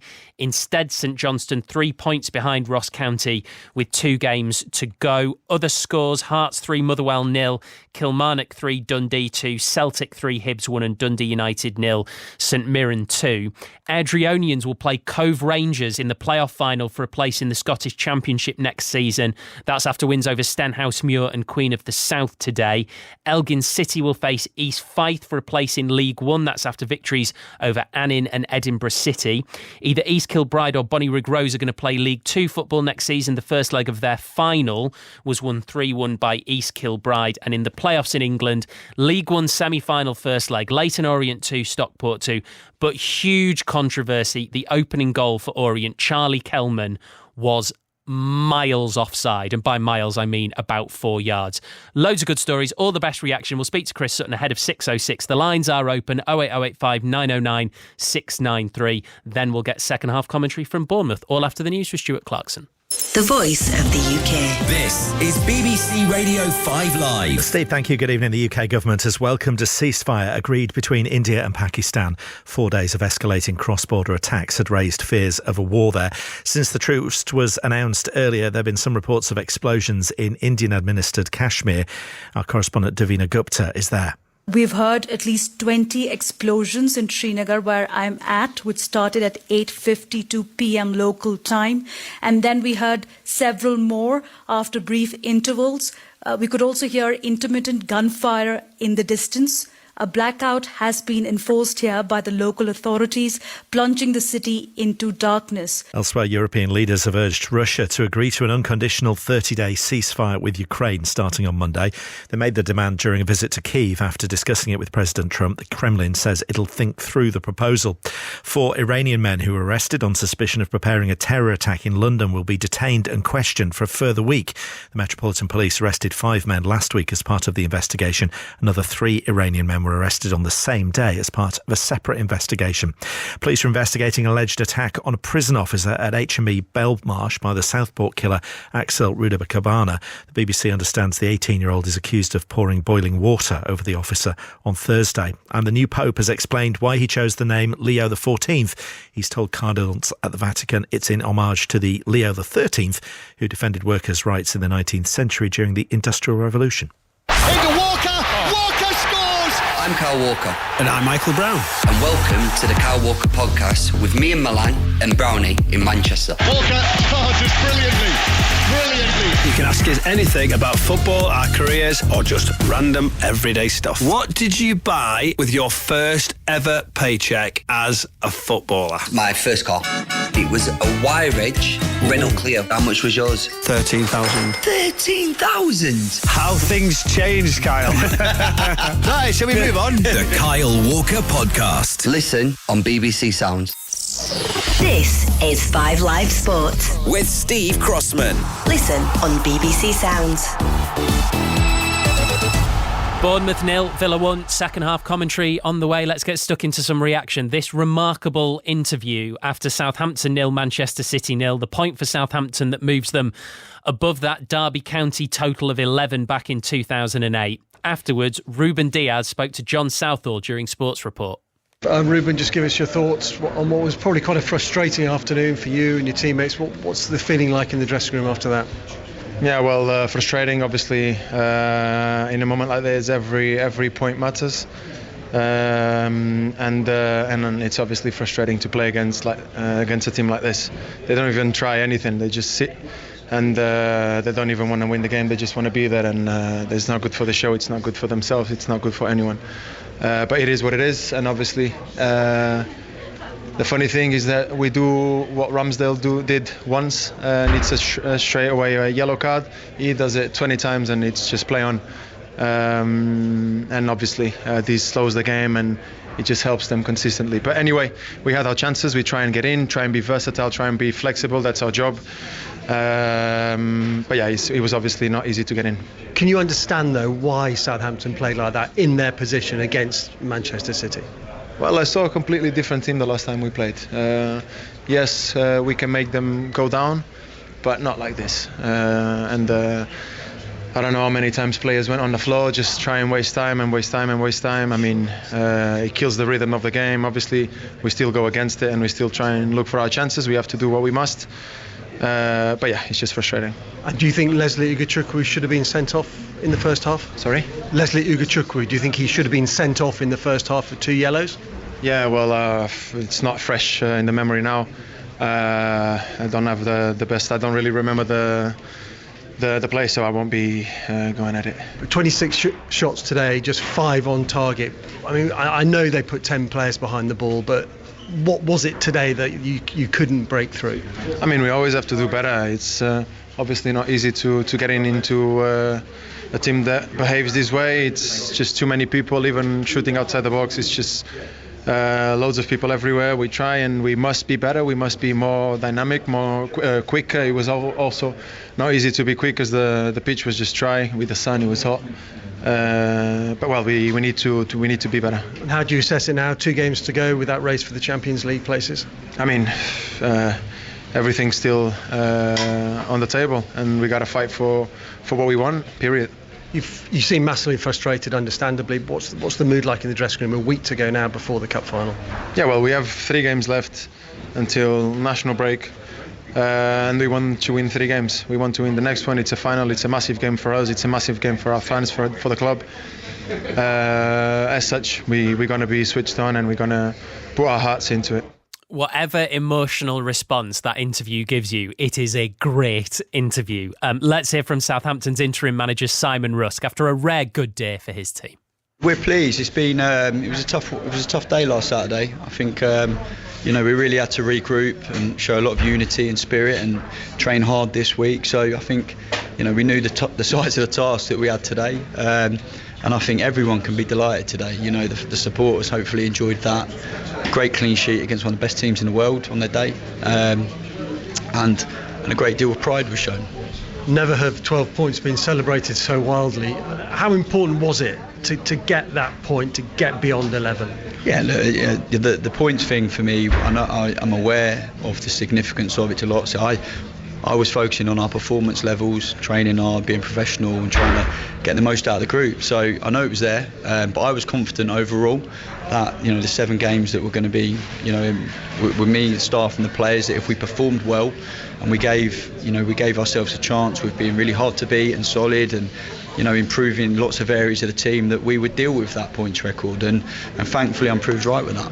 We've interviewed Ruben Diaz, who wasn't happy. He said that your team made no effort to win the game. You were constantly time wasting. What's your reaction to that? Yeah, well, I mean, what a player, first of all, and my respect for Manchester City is huge. But we have to find a way. Today was about finding a way, and we found our way. Right, we'll bring Chris in on this in a second. He's bursting. Let's hear from Thomas Frank first of all, Brentford boss after their 1-0 win at Ipswich. Incredible, incredible pride to be part of this group of players and staff and everyone involved in the club. To do 4 games in a row in the Premier League, which is so difficult. We had a few tries over the last 4 years, but we never managed to win the 4th game. And also today it just showed how difficult it is. But to do that is very good. And I think today Ipswich were making it very difficult for us. I knew they would come with everything, and they definitely went for it. I think the way we started the game, the first 10, very happy with that. We coming out there, let's get on top of this game. I think we controlled and dominated the first half and got 1-0 up. The second half was a little bit more hectic. And where do you think this leaves you now? I know that 8th doesn't necessarily mean European football. We won't have clarity on that until the FA Cup final is done. But where do you see your team at the moment in terms of trying to get that 8th position? I see a very strong team. I see a strong team in form, got the momentum, which is important. I see we are close to do something exceptional good by finishing top 10 for a club of our size and budget and all that. We are maybe close to finish 8th, which could be the best position ever in the league. You're right, Chris? Yeah, I'm all right. Just gobsmacked by the Ruben Diaz. Yeah, I loved it. The sun was hot. I enjoyed that bit best of all. Yeah, the sun is hot, Ruben. Don't know whether you've noticed. But from a Southampton point of view, I did final score this afternoon. Is it something to celebrate being the second worst team? Yes. From a Southampton fan point of view, right? I get it. Right, I get it. But watching, I don't know which Southampton player it was on the final whistle, like punch the air and celebrate. I mean, that is embarrassing. That is absolute amateur hour. It has been a disastrous season. Hearing the Southampton manager say that we are pleased, we are delighted with the 0-0. Really? Yeah. Oh come on, yeah. Steve. You are better than that. Come on. You know what this is? I'm not sure you've ever been the worst at anything. I've been the worst at loads of things. Right, okay.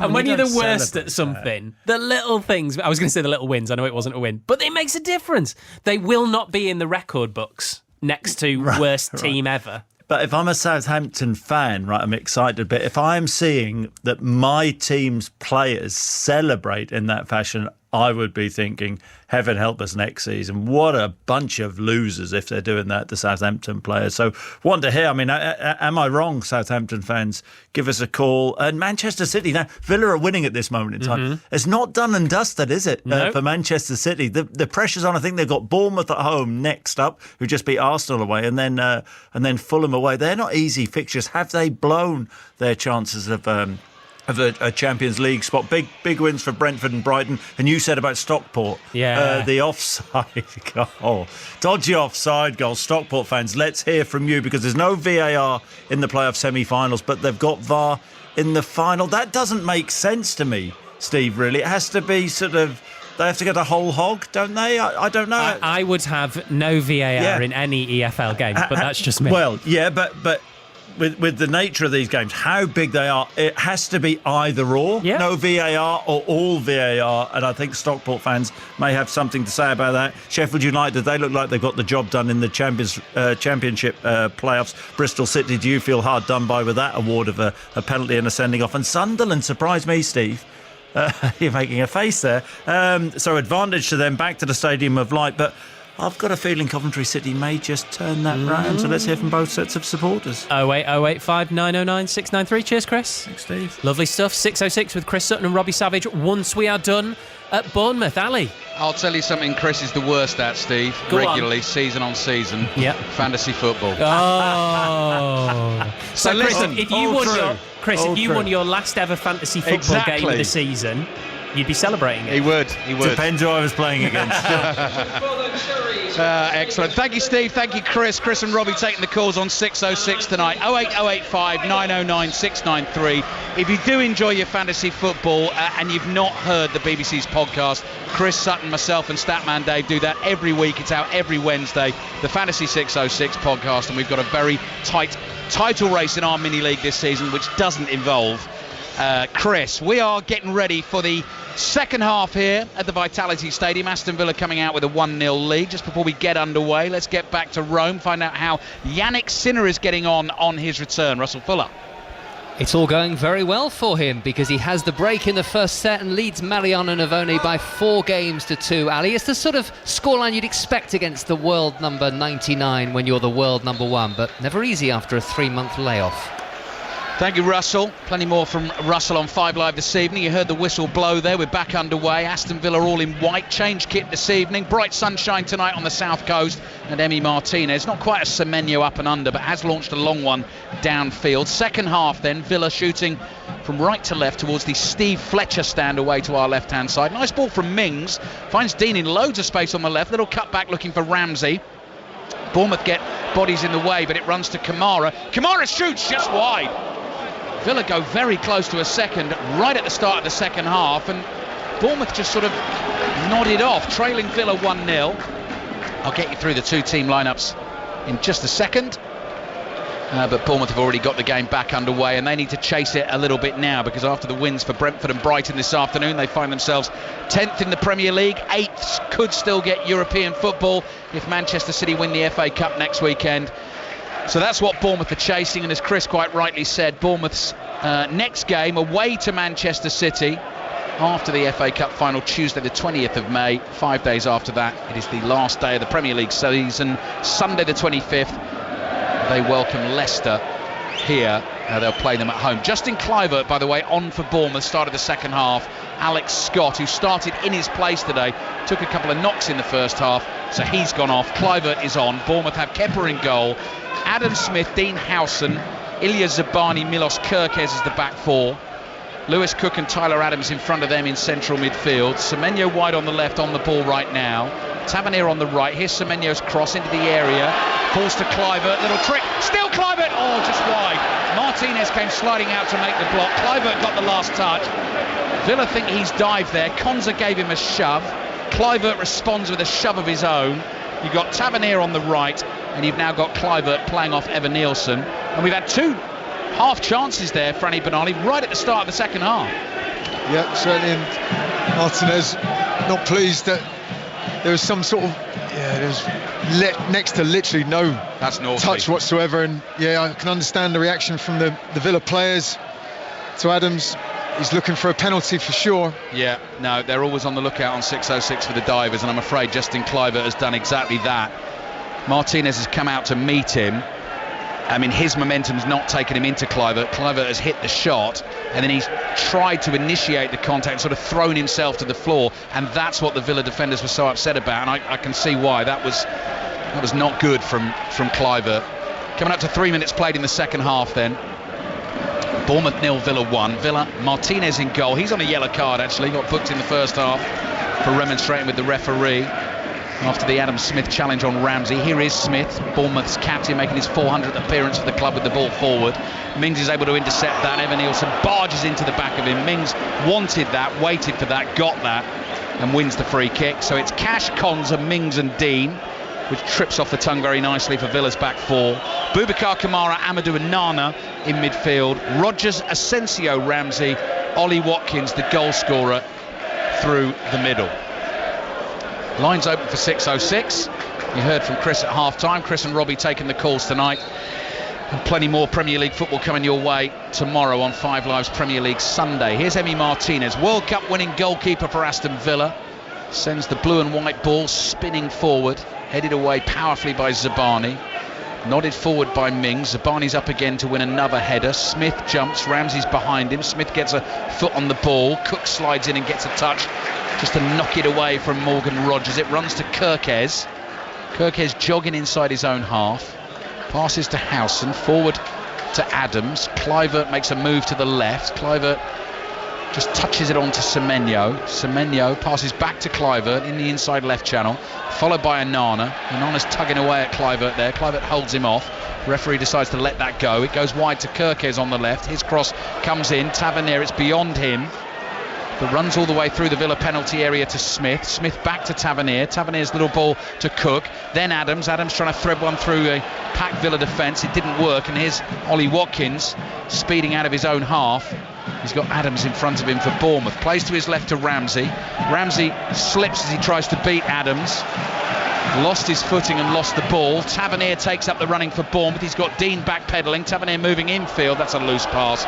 Konza's there. Gives it to Kamara. Knocks it back to his goalkeeper Martinez. And Martinez side foots it away up towards the halfway line. Asensio looked like he was fouling Howson there. Evan Nielsen does really well. Nips in front of Kamara. Chests the ball down. Semenyo looking for Evan Nielsen. And again, a bit like Tavernier's last pass. Just a sort of hopeful push into space. Ooh. Zabani trying to nod it back to Kepa. Didn't think he'd got enough on that. I thought Watkins might get there. He didn't. Franny Benali. Yeah, decent start to the second half, isn't it? I think the goal late on at the end of the first half for Aston Villa and Ollie Watkins is going to be good for the game, I think. Probably wasn't the ideal first 45 minutes we would have liked as a match, but it's certainly given Bournemouth now the opportunity to up their game and make this game a little bit sharper and livelier.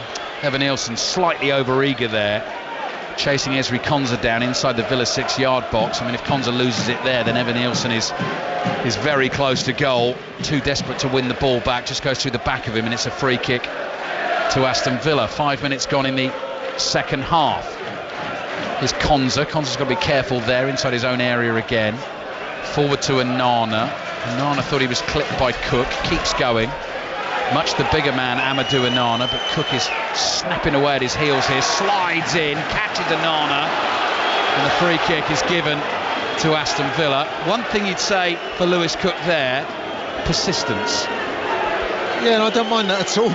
It's nice to see some, aggressive, a tigerish effort. He's nowhere near the ball. It's a foul and a free kick, but still, there is an injury to Onana. Whenever I see players sort of do the rolling around for 2 or 3 seconds before they come to a still position, I sometimes question it. I do. And he's taking his time, slowly getting to his feet. I would hesitate to think that there's nothing wrong with him. Yeah, it was one of those as well where when Cook started putting him under pressure, Onana didn't like it and was almost making that point to the referee as he was playing. Then Cook does foul him, and I think Onana almost stays down to say to the referee, look, I told you. So it's a really interesting point, Ali, because I can remember certain circumstances in my own career where some players almost have like a little bit of a belief in an ego to think, well, you're not allowed to tackle me. Yeah. You can't put challenges in on me. Well, sorry, but that is the game. We're allowed to do that. Villa have restarted the game, giving the ball away. Tavernier is there for Bournemouth, plays back to Kepa. I'm tempted to ask who some of those names might be, but that might be a little bit unfair on Franny. That it wasn't Chris Sutton, I promise. Oh, that's a shame. That's a great shame. 7.5 minutes gone, second half. Zabani driving the long diagonal ball, looking for Semenyo. Free kick given to Aston Villa. Kirkes and Rogers both went down there, sort of ran into each other. I think Kirkes' momentum took Rogers over off the ball. I mean, totally unintentional. Kirkes looks like he's got a dead leg, and Rogers took a knock on the ankle. Yeah. Possibly a slip maybe, but you've seen a few players doing that already. They heavily water these pitches now, don't they? Especially in the dry spell that we've got. Well, do you remember, Franny, when we were here 2 weeks ago, Evan Nielsen was sent off, wasn't he? And then the red card was rescinded, and that was a slip on this pitch that turned into a into a bad tackle. So the pitch here, once it's wet, clearly it's difficult for some of the players to keep their foot in. Yeah, we've seen Asensio going over a few times today, haven't we? So 8 minutes into the second half, 5 Live and BBC Sounds. Howson flicks a header back to Kepa. Villa went long with the free kick. And the second half, a bit like the first half, hasn't really got started, but a right flurry of action last sort of 10-15 minutes of the first half after a really slow start to this game. Here's Semenyo. Now that's a foul. Semenyo challenges Cash for the longer ball downfield, and he's given Cash a nudge, and the referee says that is enough for it to be a free kick. So the Bournemouth fans, Bournemouth players, frustrated. What do you think, Franny, having seen the replay of that one? Very little in it. Yeah. Very little. I think that's what frustrates everybody. You know, there's challenges clearly that need to be, you know, pulled up on and acted upon, but so many we do see, like that one, that's not really a foul. Smith's high ball forward to the edge of the box. Evan Nielsen stooping header back to Tavernier, who gets a lovely sweet contact on his pass to the left. Semenyo scurries away to keep that in play. Kirkes immediately up there in support, wins a corner for Bournemouth, knocks the ball into the shins of Matty Cash, and the Bournemouth fans applaud. Harlequins 33, Gloucester 7. Latest score in the Gallagher Premiership. Commentary on that game continues on Sports Extra. Tomorrow on Sports Extra, second semi-final in Rugby League's Challenge Cup. Hulkingston Rovers through to the final today. Second semi-final, 4:15.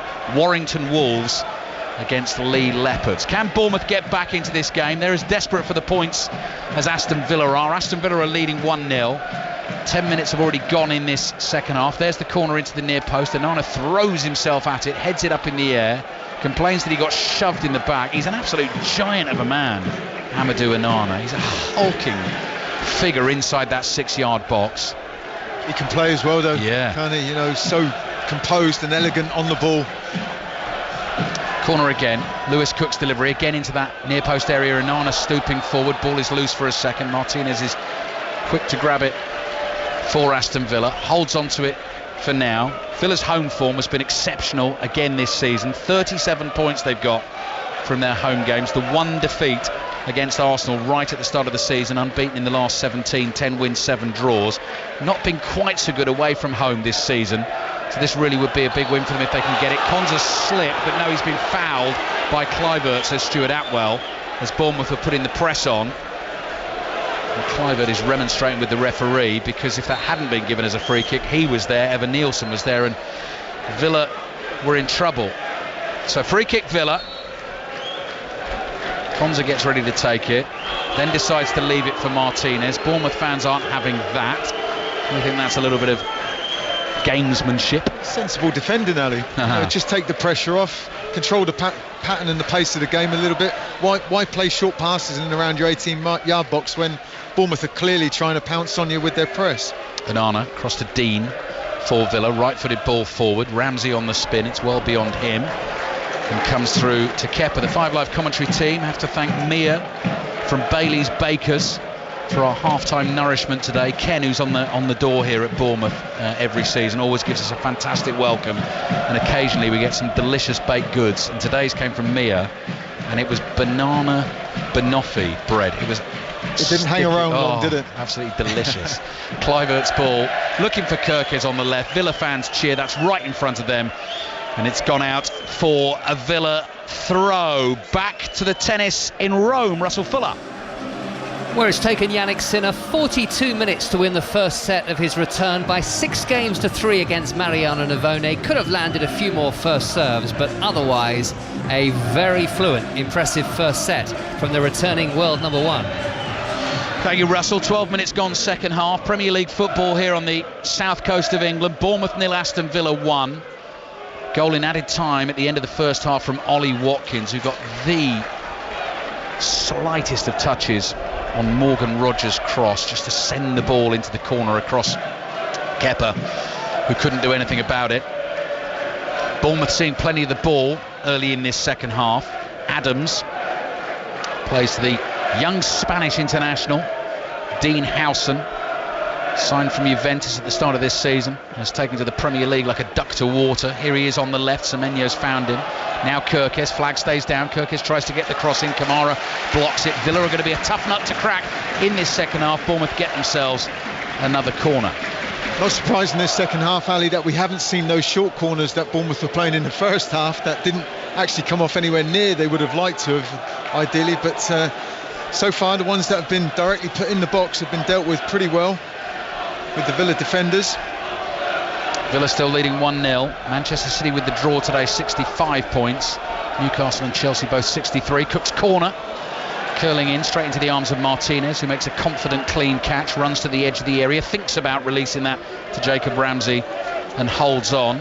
So you'll have Newcastle, Chelsea and Villa all on 63. Newcastle and Chelsea have identical goal difference. It is much better than Aston Villa's. Villa's last 2 games of the season, at home to Tottenham this coming Friday. That game has been moved forward slightly. Tottenham preparing for their participation in the Europa League final. Free kick this time has gone to Bournemouth. Ollie Watkins was wrestling with Kirkes, and the referee has decided that Watkins was more at fault than his opposite number. So the Bournemouth fans love that. And then Villa go to Manchester United on the final weekend of the season, and that'll be Manchester United off the back of the Europa League final. Howson's curling high pass down the left, controlled by Semenyo, can't keep it in play. And again, Bournemouth can't get any attacking rhythm going in this second half. It was very much like the first half, Ali, wasn't it? Where, I was pretty surprised. I think we were talking a little bit at half-time. Thought there would have been 2 teams going toe-to-toe, showing how good they are at their attacking play, but Villa more than happy just to sit back, keep their shape, soak things up, dictate the tempo of the play as and when, like now for the throw-in, etc. So yeah, given the goal that they've got at the end of the first half, they're in control, so it's down to Bournemouth that have got to push the play a little bit more. Luca Dean and Adam Smith racing for a ball. Rodgers does brilliantly, slides in, takes it off Smith, then Smith's back, and a free kick is given to Villa for a challenge on Dean. Look at Iraola's reaction, like a little child. He screwed his fists up into balls there and pushed them into his eyes and turned away from the pitch as if to say, I just can't believe you've given that decision. And he's making that point to the 4th official, Darren Bond, as well. I mean, both of these managers very emotional, and they let you know exactly how they're feeling. It's quite entertaining at times, isn't it, to just observe it from the stand. But you can just tell that, the emotion, the passion that they feel for it. Every single challenge, every decision, both of them feel every single bit of it. Half an hour to go. Bournemouth 0, Villa 1. Asensio, long free kick to the right, headed up in the air by Cash. Semenyo with the next header. Kluivert goes for the ball, and Nana jumps into Kluivert. Kluivert bent and went with his head, and Nana just threw his whole body at it, and the free kick has been given to Bournemouth. It's scrappy at the moment. Villa have the lead. Lines open for 606. If you've not called the show before, the number to dial 08085 909 693. Chris Sutton and Robbie Savage will make you very welcome. Here's Zabani up to Evan Nielsen. Good first touch from the centre forward. Really had a sniff against the Villa defenders here. Mings has fouled him there, but he's a long way from goal, so Mings quite happy to do that. Just over the halfway line, Bournemouth take their free kick quickly. Here comes Howson striding forward. Plays to Semenyo. Semenyo looking for that pass into the box to find Kluivert. It's intercepted. It goes out for a Bournemouth throw. That was slightly more threatening, more promising from the home team. Semenyo's taking some stick from the Villa fans, who are shielding their eyes against the sunshine. Uses the towel to dry any potential moisture off that ball. He wants good grip here. He's going to launch himself from the advertising hoardings, and you can see where Emi Martinez is standing there, corner of the 6-yard box. He's going to go for it, and he gets it. So Semenyo practically threw it to him. He didn't literally have to move a yard, did he, Ali? As you rightly say, stood on the edge of the 6-yard box amongst all the players from both sides, and the ball going straight to him. It was almost like being drawn to a magnet, wasn't it? Yeah, lovely touch from Ollie Watkins. That just turned a first-time pass around the corner to Asensio. Here come Villa. Champions League quarter-finalists, of course, this season. Eventually beaten by Paris Saint-Germain, and Nana was clipped there. Kept going with his run. Referees decided to play the advantage. Dean chips a little ball looking for Rodgers. Zabani across, clears it out for a throw-in to Villa, attacking position on the left, and Evan Nielsen just goes to apologise to Onana, and Onana accepts the apology with a low 5, as they call them. Throw in Villa, just short of the corner flag on the left. Let's see what Luca Dean's got in the locker in terms of a comparison to Semenyo's missiles that he launches into opposition penalty areas. Dean's taking his time here, referee's waving him on.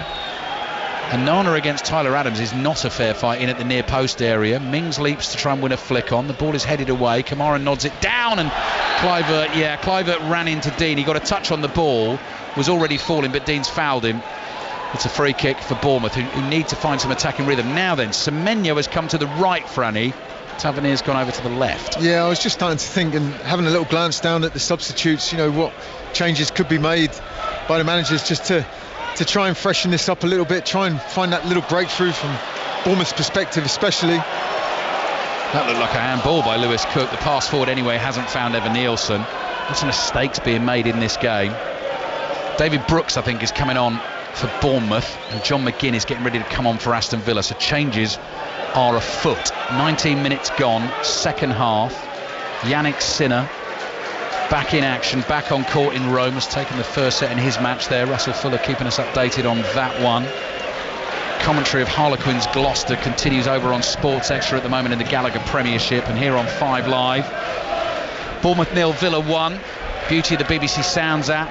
You can get 5 Live, Sports Extra, all the radio stations, local radio stations as well. So just download that app. All the sporting podcasts there for you too, as Howson launches one high into the air. The offside flag is up against Evan Nielsen, and this will be an Aston Villa free kick with John McGinn getting ready to go. John McGinn, who featured as one of the answers today in there's a feature on Patrick Keelty's show on a Saturday morning, funny, called Beat the Commentator. So a 5 Live commentator has to take on a young kid. So I was up against 10-year-old Sophia. And it sounds a tough challenge. It was a really tough challenge, and it was way too much for me today.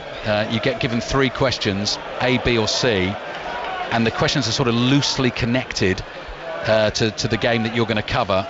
And the last question, I was asked which was John McGinn's favourite takeaway, and apparently it's a fish supper, and I went for a cheeky Nando's, and Sophia did me with delivery of cheeky Nando's. She made me maybe buy into that one, and I managed to get all 3 wrong, so well played, Sophia. Here's a Nana. Villa leading Bournemouth 1-0. They're going to make a double change as well, so lots of substitutions coming shortly. Cross into the Bournemouth penalty area. Awkward angle, that one, for Howson to head it away, but he did well to adjust his body and do that. Cash has gone down, no free kick. Bournemouth trying to get away down the left. Tavernier keeps the ball in play. Suddenly an opportunity for Bournemouth. Semenyo is bombing forward down the right. Kluivert stops for a second, spins on a sixpence. Support on his left now from Tavernier. Tavernier running towards that ball. First time cross. Kamara closed the space down quickly. It comes off him. Kamara says throw. I think the referee agrees with that. I think it is going to be a throw to Bournemouth. So Brooks coming on for Bournemouth, McGinn and Pau Torres. So there's going to be a defensive change for Aston Villa as well. Coming up to the midway point of the second half. Evan Nielsen, for a second there, I thought was moving slightly uncomfortably, but looks to be okay now, getting himself ready for what is a corner, not a throw-in. Giant steel floodlight pylon dominates the skyline there as Cook goes high, swinging towards the far post, headed away by Rodgers. Evan Nielsen is the first to it for Bournemouth. Flexes those neck muscles to power ahead to Smith. Smith tries to wriggle his way down the right. Dean stops him. Rodgers swings a lazy left boot at it, clears it downfield. Ramsey chases. Kirkes lets that bounce twice, hooks it over his shoulder. Smith chests it down. Here's Evan Nielsen. Evan Nielsen beats Rodgers, trying to turn inside the Villa half. Beats Asensio, caught by Asensio. Free kick for Bournemouth. Bournemouth 0, Villa 1. Just sense potentially something building for Bournemouth here. Yeah. Bournemouth are starting to ask those questions a little bit more now, aren't they? And Evan Nielsen, he's done it throughout the game, and whenever he's played, I mean, he does that role so well, doesn't he? When he's got his back to play with the defenders behind him, he can hold the ball up, he's able to wriggle away from them, got the ability and turning prowess to draw a foul on occasions, just like he did then. I'm going to ask you one of Sophia's questions in a second as well, Franny. I'm going to see how you deal with this one. Another one that I got wrong today, but let's wait for a break in play. Austin McPhee is just checking that the Villa defenders are all ship-shape to defend the set piece. Cook's ball into the box. Mings nods it down. It will fall to Ramsey. No, it won't. Here's Semenyo. Semenyo, little trick. No space to work with there. To Adams. Back to Tavernier. Tavernier's cross. Takes a deflection off Ramsey. Up in the air it goes. Tavernier heads it forward. Dean heads it away. And that's going to go out of play for a Bournemouth throw. No changes made as yet. Bournemouth restart the game quickly. Tavernier threw it to Cook. Time is running out for Bournemouth here. Point not great for them really. They're losing at the moment. If they want to finish in 8th spot, games to come against Manchester City. Tuesday the 20th of May, and then Leicester on the final day of the season. Tavernier back to Cook, cross here to Smith. Smith looks up, whips that ball in towards Evan Nielsen. Header is way off target. He's claiming he was pushed in the back. He was offside anyway. So Villa will get a free kick. And while we make the changes, here comes the question very quickly. So it was to do with Bournemouth's nickname, the Cherries. Yep. Sophia says the world record for the heaviest cherry. So the heaviest cherry ever grown was at 33 grams, 3.3 kilos, or 33 kilos. Oh my word, fine. Yeah. I'm trying to get my grams and kilos sorted now. Yeah, well that's where I was struggling as well, because I didn't. Yeah. I'm going to go for the second one, the middle one. That's what I did and got it wrong. Me too. Yeah, that would be a massive cherry. That's like 3 bags of sugar full of a cherry. But it was 33 grams. McGinn is on for Aston Villa. Asensio has come off. Pau Torres is waiting to come on, and Brooks on for Bournemouth as well. Bournemouth 0, Villa 1. Brooks on for Adam Smith. That'll push Lewis Cook back to right back. Pau Torres coming on for the former Bournemouth man Tyrone Mings. Villa signed him from Bournemouth, initially on loan, turned into a 20 million permanent transfer. Initially joined the club January 2019. And McGinn on for Asensio, as I said. 20 minutes to play. Once the full-time whistle blows, we'll wrap it all up and we'll hand you over to Chris Sutton and Robbie Savage taking the calls on 6:06 tonight. Five Live's Premier League Sunday starts midday tomorrow. Nottingham Forest Leicester kicks off at 2:15. That's the Five Live commentary. Liverpool Arsenal is the commentary at 4:30. Dean waits to take the throw for Villa. McGinn straight into the action. Holds his man off, tries to find Ramsey. It comes back to Dean. Dean's lofted cross. Kepa jumps, makes an easy catch. Quickly delivers the ball to the feet of Kirkes. Kirkes wide to Tavernier's got to run hard to keep that in play, but he's done so. Semenyo making ground on the right. Evan Nielsen's lurking in the middle. Kluivert's made his run ahead of Tavernier. Takes the ball out wide left. Kamara follows him out there. Side foot pass from Kluivert back to Tavernier. Now into the feet of Tyler Adams. Adams to Brooks. First touch of the game. Forward to Semenyo. Little layoff to Evan Nielsen. Tries a trick on the edge of the box. Back to goal. He's lost the ball here. Kamara easily takes it past Adams, but then can't find Ramsey with his pass, and Bournemouth have it again. Bournemouth 0, Villa 1. There's Brooks. Brooks to Adams. Cross to House, and you sense the urgency now from Bournemouth. In the black and red stripes. Kluivert darting in from the left-hand side. Switch pass, looking for Tavernier just beyond him, and Martinez hurtling off his line, slides across the turf and grabs the ball. Well, the play's certainly more in the defensive final third of Aston Villa than anywhere else on the pitch at the moment.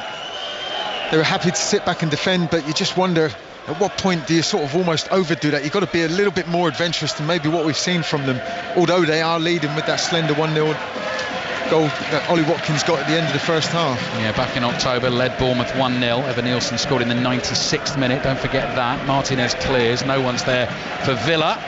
Goes straight out for a throw-in to Bournemouth. Harlequins winning comfortably against Gloucester, 38 points to 7. Commentary continues over on Sports Extra. Zabani with a meaty pass back to Kepa, which had him worried for a second, got his whole body in the way to block it. Controls it and plays it out to Howson. Howson, midway inside his own half. Villa players just back off here. Howson fires it across to Brooks. A young Welshman, number 7 on his back. Plays here to Kluivert. Kluivert looking to thread one through to Cook. Villa close the gap. Ramsey intercepts. Semenyo comes rushing back to try and help out with the defensive effort. Ramsey still on the ball inside his own half. Gently plays a pass back to Konza. Konza gives it to Ramsey again. Ramsey running away from Adams, tried to do too much with that. Emery's furious about that. Good challenge from Cash though on Tavernier. Villa have it. Rogers is holding off Tavernier, tries to turn Tavernier, he gets a foot on the ball. Villa start again with Dean. Dean to Onana, through the middle to McGinn. McGinn couldn't control it, he was tackled, and now Kirkes bursting forward out of his own half. Watkins, brilliant defensive job for Aston Villa, knocks Kirkes over, wins the ball, and then his pass is into the feet of Howson. So it's basically 2 or 3 passes each, and they keep giving the ball to each other at the moment. Bournemouth 0, Villa 1. What can Bournemouth do with the next attack? Well, they're going to go back into their own half to begin it. Both sides just pressing one another well at times, aren't they, which is just forcing those errors on the final pass. Neither side able to really sort of break away or maintain that possession of football just shows that the levels are being upped a little bit at this stage of the game.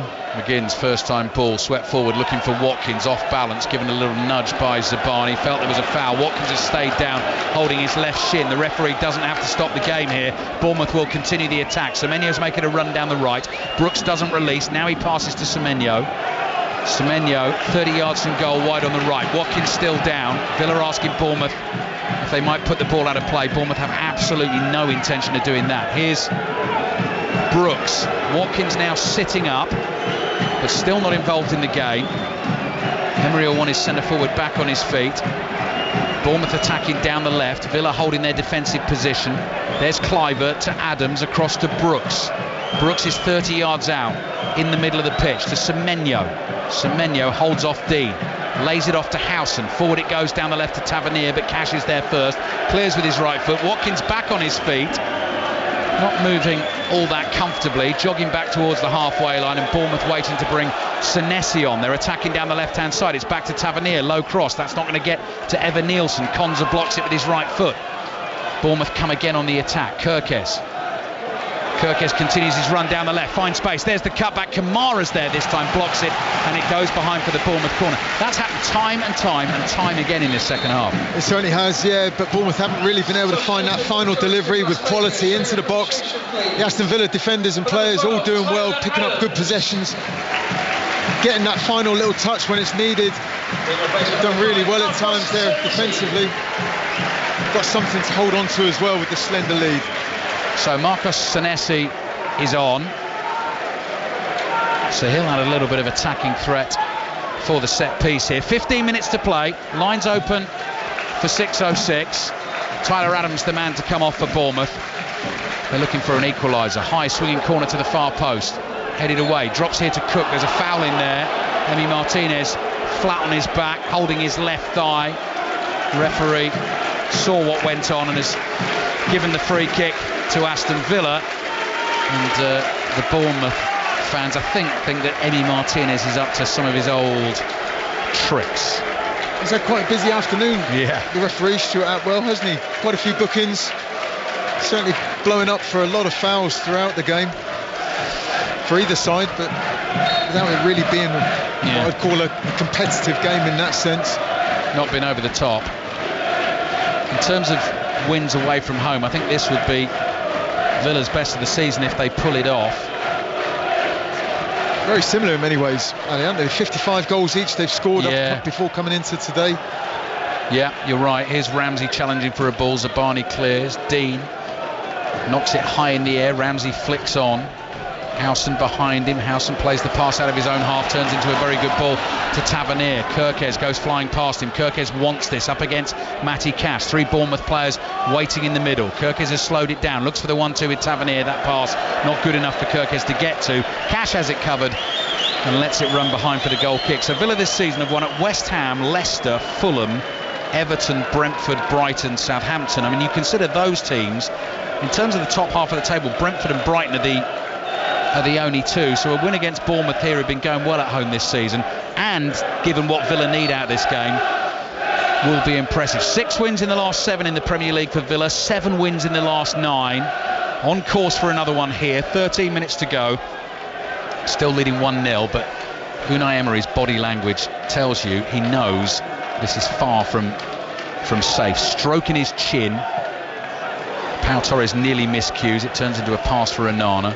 Forward to Ramsey. Ramsey gets away from Zabani. Tugged by Zabani. Zabani will be booked. Villa will get a free kick.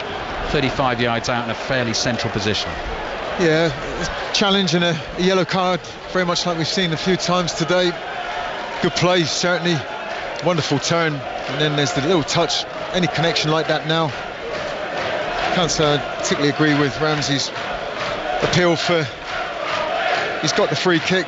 Just get up and get on with the game. The theatrics you're talking about. The theatrics is what I was looking for. I think that was one word I know what you mean. Couldn't find. I might have chosen another word. But 12 minutes to go, plus added time. Former Southampton defender Franny Benali with us here at the Vitality Stadium. Southampton 0, Manchester City 0.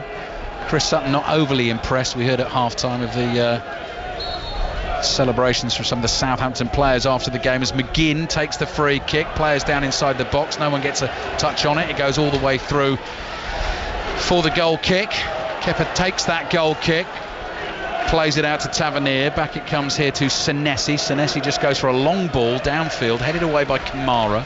Kamara nods it to his right to Konza. Gets that pass back again inside his own half. Uses his goalkeeper Martinez as the pivot. Martinez passes it across Evan Nielsen, finds Torres. Torres knocks it forward. Howson returns it with interest. Onana controls it for Villa. Kamara sees space to run into, makes 15 yards, then chips a spinning pass over the top of the Bournemouth defence. Rodgers goes to collect that on the left-hand side. Aston Villa can see the finishing line in sight tonight. Clever skills from Rodgers on the left, trying to tempt Howson into a challenge. Howson did well, watched the ball there, got a foot on it and knocked it out for an Aston Villa throw. They won't hurry with it. Let's get back to Rome. Russell Fuller watching Yannick Sinner back in action. He's won the first set of his comeback against Mariano Navone of Argentina by 6-3, but having to work hard early in the second. He's already saved a breakpoint alley. 2 games all. It's the Sinner forehand that's been malfunctioning in recent minutes, so a bit of work still for the inevitably rusty Yannick Sinner. 10 minutes left at the Vitality Stadium. Dean's long throw into the penalty area, half cleared. Semenyo gets a backheel volley on it. Brooks gets the next touch for Bournemouth, running away with the ball at his feet. It got past Ramsey, the ball ran out for a throw, and then there's some contact from Ramsey on Brooks, and Ramsey gets booked. He's already been booked. It's a red card for Jacob Ramsey. The second yellow sends him off, and that makes things interesting. 10 minutes plus added time remaining. Ramsey is aghast at the decision. He thought he'd let David Brooks go. We need to have a look at the replay to see if the contact was there, but VAR can't do anything about it because it's a yellow card award. It's a second yellow. Villa are down to 10. Well, first and foremost, it was a fabulous touch from David Brooks, driving towards the touchline and the halfway line. We're just seeing if there was any contact. I think it's Brooks' own heel. He almost like delays his run a little bit, and Ramsey runs into him. So I wouldn't have said there's any intent really from Ramsey for that. Semenyo takes the ball on the turn inside the box, drives the shot across goal, just wide of the far post. Bournemouth interested now. Bournemouth 0, Villa 1. Well, it's been a quiet afternoon for Antoine Semenyo so far, but that's probably the closest he's come to getting his team back on level terms. Good touch, good turn. He takes the shot nice and early, but it flashes across the face of the goalkeeper of Emi Martinez. Have a look at the challenge on Match of the Day tonight. Franny's described that perfectly. It's one where you see players do that, run at an angle, so they're hoping that their trailing leg catches that of the defender behind them. So Ramsey's just running. He's not even looking to catch Brooks. He knows Brooks has gone. I think the ball was running out of play, and then Brooks's heel, as he's running, sort of catches Ramsey rather than Ramsey catching Brooks. Referee saw it as a yellow. Aston Villa down to 10 men. Another one for Robbie and Chris to discuss on 6:06 tonight. It may make no difference to the end result. It will mean a suspension for Jacob Ramsey, of course. Here's Brooks, 25 yards out. Evan Nielsen's header, Martinez with a save. Both hands to it, palms it behind for a Bournemouth corner. Well, what a fabulous ball in from David Brooks. He wraps his foot across the ball with his left foot, so it swerves in towards the near post. 8 yards out, Evan Nielsen's diagonal run. Good contact, good header, but an equally good save. 8 minutes plus added time remaining. Deep breath from Tavernier, jogs on the spot. Then the corner comes in from that left boot, headed away by Konza. Semenyo controls it, McGinn out to meet him. Semenyo beats him, left-footed pass, finds Brooks. Brooks with a little touch inside the box to Kluivert. Kluivert stands it up to the far post, flicked away, forced to Kirkes, scuffs his shot, ball loose inside the Villa box. Bournemouth appeal for handball. Stuart Atwell not interested, and it's been knocked behind for a Bournemouth corner. Howson is now booked, and that is his first yellow card of the game. You've got to check now, so many yellow cards dotted all over my team lineups here. Howson booked for his complaints. Corner for Bournemouth, and Villa have Matty Cash down inside the penalty area. Any shout for a penalty here? Cash turns his back, hands clasped behind his back, and the ball hits his hands. Hits his elbow, I think, doesn't it, maybe from the replay that I can see, but he turns. There was a big appeal clearly from the Bournemouth players. They're going to appeal in that kind of scenario. But again, yet another yellow card. I've lost track of the number for both teams this afternoon as well, Ali. 1, 2, 3, 4. I've got to be about 7. I've got 7 I've got 7 plus. Well, Ramsey got 2, so 8 total. Andy Gillies, our producer, reminded me Ramsey's first one, totally unnecessary, pushing his forehead into Adam Smith. Corner comes into the near post. Senesi's down inside the box. So's Kamara. Stuart Atwell stops the game. We're going to retake the corner. There is all sorts going on in the penalty area at the moment. And now Stuart Atwell wants to call over. Is it Ezri Konsa or is it Boubacar Kamara? John McGinn's in on the conversation. Senesi's there. Kamara's there. The points, so crucial for Villa, so crucial for Bournemouth. There's an edge to the game late on. Villa now up against it, down to 10 men. Stuart Atwell steps in, has a conversation with just about everyone there, and he's got to have eyes in the back of his head now, Stuart Atwell. And I imagine the video assistant referee Chris Kavanagh will be watching things closely in the box as well. Time is ticking away for Bournemouth. Villa closing in on a win that'll put them level on points with Newcastle and Chelsea, who play at St James's Park tomorrow. Corner goes short, more pushing and shoving inside the box. Semenyo's cross comes in with his right foot way overhit. Really poor from Semenyo. Buries his face in his shirt, he knows that was bad. It's gone behind for the goal kick. The frustration etched on his face. It was exactly that, a poor delivery into the box when, of all the times that you want the quality to be coming in, it wasn't there. And you'd have to say Areola would be pretty frustrated if the result stays as it is at the moment. His team have done enough, I think, in this game. They've had certainly plenty of possession. They've had a few chances as well, but they've just missed getting that all-important goal which the visitors have got to give them the slender lead. Araujo coming on for Bournemouth. Villa attacking here, could be a chance to kill it. Morgan Rogers tackled on the edge of the box. Anana stoops to try and win a header. It runs to McGinn. McGinn plays it to Anana inside the Bournemouth penalty area. Villa leading 1-0. Kepa's off his line quickly and is able to grab the bouncing ball. And I'm guessing the other player is going to be Jebison. I mean, that would be an attacking change. We'll have a look in a second. Two more players coming on for Bournemouth. Got to try and find themselves a goal here. At least one goal. They really want two.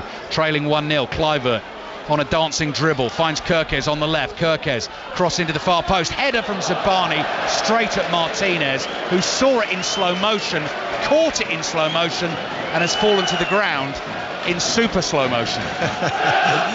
Nicely described, Ali. Yeah, he's in no hurry whatsoever, is he? He's still got the ball in his hand now, just running that clock down. Every single second counts as we get nearer and nearer, and Bournemouth are eager to get these final two substitutions on. That rule is changing next season, remember, as well, in terms of the amount of time a goalkeeper is going to have with the ball in his hands. Rogers has done well for Villa here, then he's trodden on the ball and lost it. A couple of heavy challenges going on McGinn there. A couple of Bournemouth defenders went for the ball. Senesi's come away with it in the end. We're into the last 5 minutes of the game. Lines are open for 6:06. Tavernier's got the ball on the left. Cash has done brilliantly to block the cross. It's run straight back to Kirkes. Number to dial to have your say on 6:06 tonight. 08085 909 693. 4 minutes plus added time remaining. Villa down to 10 men. Here's Kluivert. Kirkes wide to Tavernier. Another cross comes in. Martinez shouts. Konsa leaves it. Martinez makes the catch. He's done a good job between the sticks for Villa this afternoon. Certainly has. And on those sort of scenarios, a big loud shout from your goalkeeper when your defender's running back towards goal, unsure for a split second or two whether he's got to make the challenge in the header. You get that goal shout from your goalkeeper and you just know straight away he's in charge of the situation. Big sidewinder volley from Emi Martinez has sent the ball 90 yards downfield, chested down by Senesi. Senesi is running away from Morgan Rogers. High lofted ball towards Semenyo on the right, and the first touch lets him down. It was coming over his shoulder. It was tricky, but it's gone flying off his boot and gone out for a throw-in to Aston Villa. So Arsenal will start tomorrow's game. Commentary on 5 Live at Anfield at 4:30 on 67 points. Manchester City on 65 after their draw at Southampton today. Newcastle, Chelsea and Villa, if it stays like this, all on 63. And Nottingham Forest, of course, out to Leicester in the 5 Live commentary at 2:15. They'll start the day on 61. Jebison on for Kirkes and Araujo on for Zabani, and Ian Matson is waiting to come on for Aston Villa, and we've ticked over into the 89th minute of the game. So the decisive moment in the game so far came in added time at the end of the first half. Semenyo got caught trying to bring the ball out from the back. Morgan Rogers whipped the cross in from the right-hand side. And again, you'll see it on Match of the Day tonight, 10:30 BBC One. It's the faintest of touches, isn't it, from Watkins, just to knock it into the I don't know how it can be any fainter. No, it can't. Exactly. Glides off his boot. Morgan Rogers comes off. High five with the manager, Unai Emery. Aston Villa chasing another season of Champions League football. Tottenham at home, Manchester United away. Their last two games, two teams, of course, who've got a Europa League final on their minds. So Villa will play Tottenham the week before the final. They'll play Manchester United the weekend after the final. Semenyo's header forward to Evan Nielsen. Evan Nielsen nods it up in the air. Onana bumps into Cook. Onana wins the battle. Finds McGinn with the pass as we head towards the 90th minute. Watkins still has a bit of pace here to try and take on Senesi. Senesi struggling to deal with him, does so eventually, gets something on the ball and knocks it out for a throw-in, which is given Bournemouth's way, but it's deep in their left-back position. So it's just going to be up to the officials now how much added time we're going to get at the end of the game. Bournemouth try to bring it out from the back with Araujo with the peroxide blonde hair. Maatsen had super speed to chase him down there. Fresh legs from the Villa sub. Here's Brooks, fresh legs for Bournemouth. Brooks has Villa players backing off, middle of the Villa half, passes the ball into this sparkling spring sunshine. Tavernier with his pass down the left to Kluivert. Kluivert up against McGinn. Down the line to Tavernier, back it comes to Cook. Cook into the feet of Brooks, turns on the edge of the Villa box.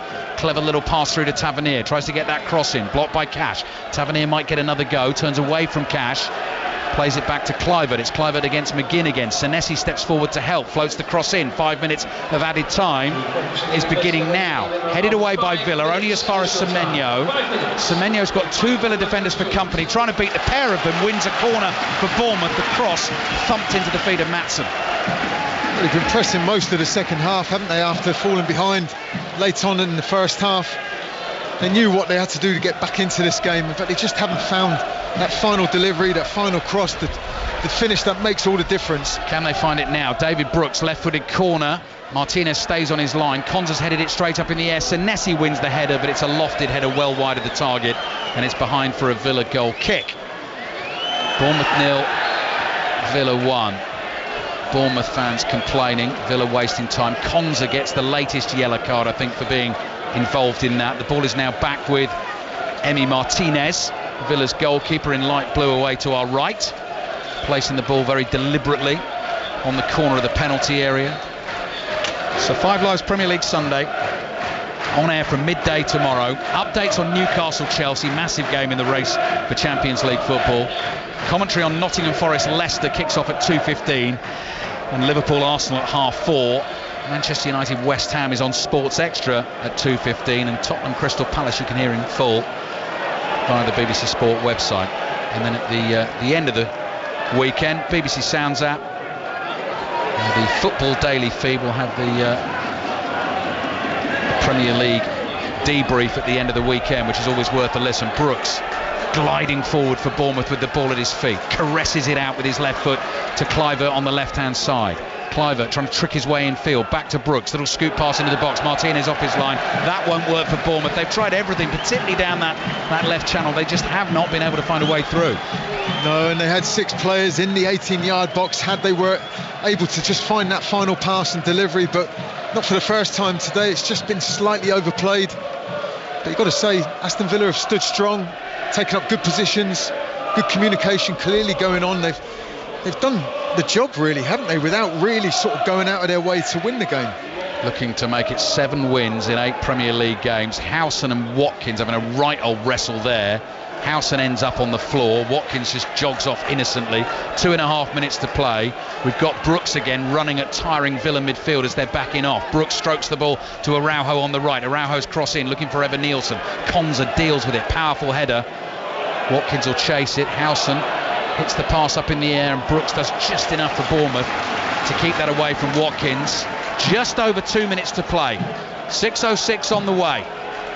Chris Sutton and Robbie Savage waiting to take the calls as Tavernier tries to find Jebison. Another pass is blocked down that channel, this time by Matty Cash. Tavernier runs to take the throw in quickly, does so. Finds Senesi. Evan Nielsen's equaliser at Villa Park in October came in the 96th minute of the game. We're into the 94th minute of the game here. Brooks is on the ball. Low pass to Cook, looks for Semenyo. The pass is over hit again. First time, Semenyo just hangs his head in frustration. And Aston Villa are 90 seconds away from what's going to be a really important win for them. And if we thought Martinez was slow before in the past, restarting the game, I think he's going to eat into those 90 seconds even slower on this occasion before he strikes the ball upfield, putting it in the right end of the pitch for Aston Villa. Bournemouth need to get it back quick as they can. Just over a minute to play. Martinez with a long, high, spiralling goal kick. Howson heads it away. Jefferson volleys it to his left. Could be the last chance for Bournemouth. McGinn busting a gut to get back to Tavernier. Tavernier takes it inside of him. Inside left channel for Bournemouth. Plays it across to Brooks into the last minute of the game now. Tavernier gets his head up. Another touch. The cross comes in towards the far post. Semenyo knocks it down. Oh, and it's headed over the bar by Jefferson from a yard out. But it was almost impossible for him to keep that ball down. It bounced in the 6-yard box. Jefferson attacking it at pace. Got something on it. He just couldn't keep the ball underneath the crossbar. Under a lot of pressure as well from whoever that is who's being hauled out of the goal net. Meti Cash at the back does an amazing job for Villa there. Well, you're not going to get any clearer, are you, or any nearer to scoring a goal. For a split second, he probably thinks all he's got to do is just head it in from a yard out. But Meti Cash throws his body inside the line and puts him off at the very last moment. Martinez got a glove to that. Semenyo's header might just have gone in, and then Cash just does enough to stop Jefferson scoring from very close range. We are heading towards the full-time whistle here at the Vitality Stadium. The ball's gone out for a throw-in to Bournemouth. Right, the 5 minutes of added time are up. I've got my eyes on Stuart Atwell, who'll be our referee for the FA Cup final next weekend. He's put his whistle to his lips. He's blown the full-time whistle, and it's the Aston Villa fans and players that are celebrating in the sunshine at Bournemouth. That is a massive 3 points for Aston Villa. It really tightens things up in terms of the race for Champions League football. Emi Martinez down on his knees, head in the turf, thumping the ground with joy. Amadou Onana comes running back to him to give the goalkeeper a massive hug. But what it means, Franny, Arsenal on 67 points, Manchester City on 65, Newcastle, Chelsea and Villa all on 63, and Nottingham Forest on 61. What a running, eh? Absolutely incredible, isn't it? You know, it's all these twists and turns right into the final minutes and games, if not seconds, of this season, and so much still to experience in these last couple of games, isn't there? But probably didn't live up to all the expectation of what we were hoping for today. But on the back of that, looking back on it now, there's still a lot of excitement in there. We are going to be handing you to 6:06 shortly. Former Southampton defender Franny Benali watched this one with us. The crucial moment came at the end of the first half. Morgan Rogers' cross delicately touched in by Ollie Watkins, and it's put Aston Villa level on points with Newcastle and Chelsea, who meet at St James's Park tomorrow.